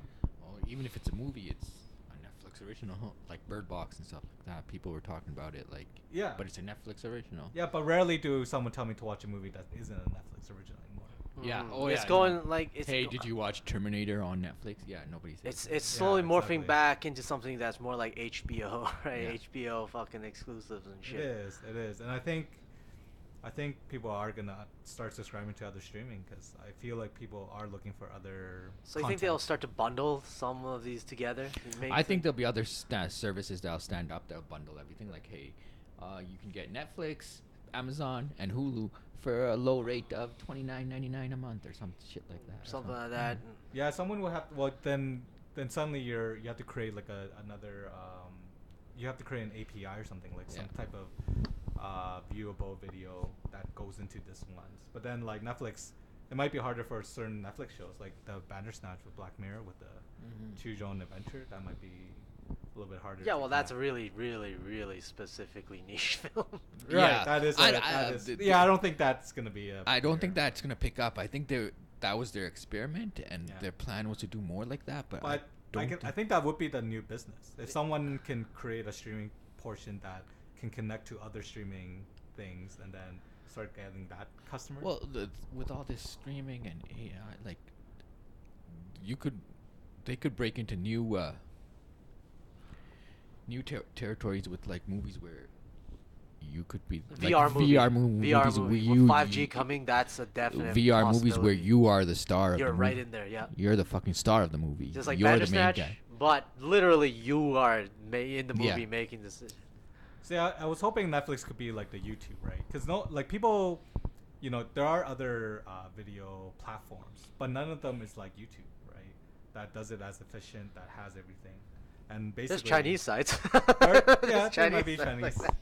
but still, like for majority of it, if someone sees something on YouTube, you most likely or see a video, it's likely YouTube from YouTube. definitely has a monopoly on that type of service. Yeah, and I think that's what we're kind of looking for in a TV movie side. You want to just stream, but see Just something that's collaborative. It's like, big because YouTube is free for the most part. You view these things for free, right? Yeah. Like that's why that's the obstacle that a streaming site like Netflix can't fucking just do. They can't show shit for free, and like none of that shit is user generated movies and shit like that, right? Like they can't. I don't know the current way they would make money. I don't know how they're gonna be able to make a lot of that shit free. Yeah, no, I'm not. I guess I'm not really talking about free. I just kind of want a centralized place. A centralized place.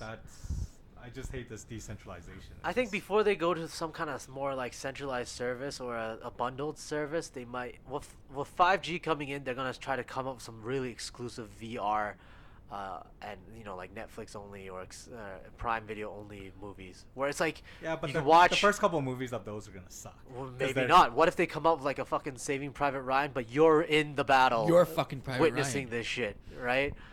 That would be insane. That would be a game changer for Or movies. if Amazon definitely. Prime, the Lord of the Rings TV show that they're starting on, you're freaking like Aragorn in it or something like that. Like I always find that like these new technologies, the games aren't as great. Like they're experiences, sure, but they're not like award winning. They're not like the Zelda or the Link to the Past kind of thing. yeah, but those games, right? This is like a movie. This is Oh, like fair enough. Sure, sorry. a virtual reality movie. We haven't seen. I Something really like feel that like yet. for filmmakers, they have to get really good with the medium before they can write a good I story. bet you, there's already coming out with like plans for a virtual No, reality but the movie. medium would be the same. The medium's still the same. No, You're just but being the way No, viewers it's how you witness shoot it in virtual Right, reality yeah. as well, like 360 setting, right? Mhm. because the problem is like your cinematography goes out the window because you don't know where your viewer's looking, right? And so you need to direct them. So then you would have to have cues and stuff. Something And like you that. Hope, Yeah. You hope like they're following your cues, but what if people are like, oh, I saw an explosion, but I want to explore this corner, the bushes and stuff, right? And so how do you make that experience Yeah, good? yeah, So- that's gonna be a really tough thing. That's gonna be new frontiers. Literally going from like 2D to 3D almost, the next dimension. Mm. But I don't know. Okay, so it's either if they're gonna stay exclusive, they're gonna have to keep on being even more exclusive and come up with like some crazy fucking VR movie. If they don't do that, I guess they're gonna have to somehow think of centralizing it or bundling it up so you can watch shows from all the services or whatever.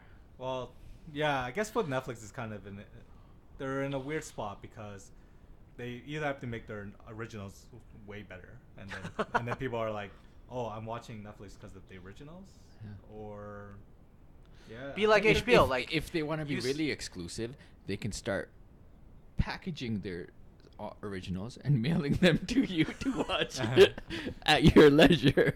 I feel like Jesus. some people don't even have DVD players or anything left. Like, you know what I mean? Yeah, that's true. Yeah, some of these computers, especially the Apple computers, they don't even have this fucking CD slot anymore. Yeah, like how are you gonna What are they gonna do? They send it to you by USB. Yeah, they could send. No, they're not gonna give it to you through the cloud or some shit like that. Yeah. Send you like a VHS. But in the next couple of years, I really like to see what will happen with streaming movies and TV, like Netflix and Hulu and HBO and. I think some of them are gonna disappear, and you're just gonna have one conglomerate. All right. Like Amazon could probably end up like buying Netflix and everything, and being like, "Hey, it's Netflix, Amazon Prime, or something." Oh yeah, consolidated all into one service. Disney all in under a sense heaven. is kind of consolidating a lot of things. Like Disney's buying Fox, they have Comcast. Disney's taking over all of the basically all movies and all TV shows, major TV shows. Disney owns ABC as well. Dude, They do, yeah. if it goes that way, I might just get a Disney subscription instead of a Netflix subscription. I think people would start switching to Hulu. I want the big unifier, like you say. Yeah, like I have Netflix, and I've been thinking about getting Prime just because of the Lord of the Rings TV show. Amazon Prime. Yeah. They don't have as much as the Netflix right now, though. I mean, American God's pretty good, but yeah, I don't. Yeah, don't that's have the thing. shows. I have some time to decide until the Lord of the Rings TV show they start actually putting out episodes. Yeah, see if it's really good or not. That's a while away. But would you really gonna get do like the- a whole subscription just for one show, though? Well, no, I'll get it for the time it takes me to watch the show, right? Because if it's a month-to-month thing, just like Netflix. Yeah, I think just- people are. You get your gonna- free trial, free monthly just- trial. you Or you just watch pay it for all the day. month. You just Yeah, pay just for pay the for the month. month. And I think a lot of people might be considering that. Yeah. Like, that might Pay be as the you new go. way of watching shows now. It's like every you s- stockpile a bunch of shows and you're like, oh, I'm gonna pay for that. So just like porn right now, it's like your porn membership. Every season when they drop the new season, or every year when they drop the new season of the Lord of the Rings show, I can just pay for that month, watch it. So then these Yeah. streaming And then sites wait are gonna till be next like. year. They're gonna learn from the porno sites. They're gonna learn to go to browsers and be like, hey, let's study their subscription service. Yeah. Yeah. But the idea of subscription is once you subscribe, people just forget about it. Like that's Yeah, the, that's what the they're idea, hoping for, yeah. right? I think But- you're a minority that like tries to micromanage their subscription. No, but here's the thing. I could forget it when it was back at $7.99, but now when it's $17.99, It's grown I'm quite not a that easy to considerable forget. amount. Yeah, Forget you're about right. that. It You're might right. be more like they might think, hey, let's just make it monthly or But whatever. if Yeah. you get that UBI, you might forget again. But Yeah. then, but like, like what Prime is doing. Amazon Prime has the yearly thing, right? Because it's bundled with the Prime's Yeah, all the you're- other services. yeah. So if you pay yearly, then you're kind of saving compared to monthly. So Mhm. maybe I don't know, Netflix next business model or could be that because they only have monthly. The saving is never worth it compared to having the option, because Yeah, because if you pay for the year, then you've paid for the year, so you're locked in. exactly. You gotta keep on coming It's up. always It's better still to the have the same option, thing. though. Yeah, it's still the same thing. You gotta come up with like really good quality content Yeah. for people to stay there and watch that shit. No, I would considering the price, how the prices are going up, I would micromanage it. I would Amazon Prime just if the Lord of the Rings show drops every May, then for the month of May I pay and watch it. And I mean, that could also reflect to how they'll start raising prices. If everyone's micromanaging, it's like, oh, average viewers only staying for a month, they would up the price, I bet. Yeah, well, then you can tell they're already in trouble right now. They're not making the same amount of money they used to make. No, right? they're not. They're already kind of looking at some kind of a crisis moment coming in their event horizon. Yep. No, I totally agree. All right, so wrap this up then. All right, what would be your choice? Consolidated streaming service or $1,000 a month? $1,000 a month. What about you, Brian? $1,000 a month. $1,000 a month, That's- so I can pay for the streaming services. I think I take the $1,000 a month. Because we've already talked about the streaming. We can All just right, pirate it. nobody in their right minds would take the streaming service because you can just buy it for $1,000 a month. Yeah, I mean, if I got the $1,000 a month, I can buy. Oh, you can still save the $1,000 a month. We already talked about it. If the streaming starts becoming other channels, you just pirate. But At that point. I could, if I get $1,000 a month, I could take maybe 10% of that and put it towards 6 different streaming services and still have $900 for the month. Yeah. Plus, Yeah. you know what? If we have to pay a 10% VAT tax on that, is not a big deal. That's just another 5% of what we already paid. Yeah. Right? $1,000 a month. It's hard to beat that, really. It's hard to beat that unless you're a fucking That- 10 million, a billionaire Yeah. or a multimillionaire. You know, I can see like the Americans like say they don't vote for Andrew, and then they're like, "How could you be such an idiot? Saying no to $1,000 a month." Even someone who makes $100,000 a year 12 grand extra a year is 12% of that income. Exactly. So like that's not nothing to laugh at. Yeah, extra change is nice. No, of course not. But you know how it is. You know, he's a barometer. We get to see. He's a measurement to see where the mentality of the country is right now. If he gets popular, you know they can get past that fucking boogeyman. If he doesn't get popular, and people are like, I ain't no fucking commie, you know where they're at. I really feel like it really comes down to the media, like how well his campaign team is. You know? Yeah. Because it's not easy to teach these Americans. It's not, but you know what? There are some things. There's some stages where he'll be able to show it, like the primary debates and stuff. If he gets a certain threshold of whatever support, you're automatically in, right? That's all he kind of needs. All the major networks cover that shit, right? So as long as he gets there to the debates, you got full nationwide network coverage of what he's gonna say. At that point, people will the viewership is not going to be the problem that sinks him. It's whether people agree with him or not. I agree with your summarization of that. Yeah, well, we'll have to see. It'll be a good year, 2020. Yeah, it's gonna be an interesting year. All right, and with that, let's wrap this up. All right. All right, everybody. It's a verbal laxative. See you later. See you later, yeah. Yep. Brian, Hassan, and me.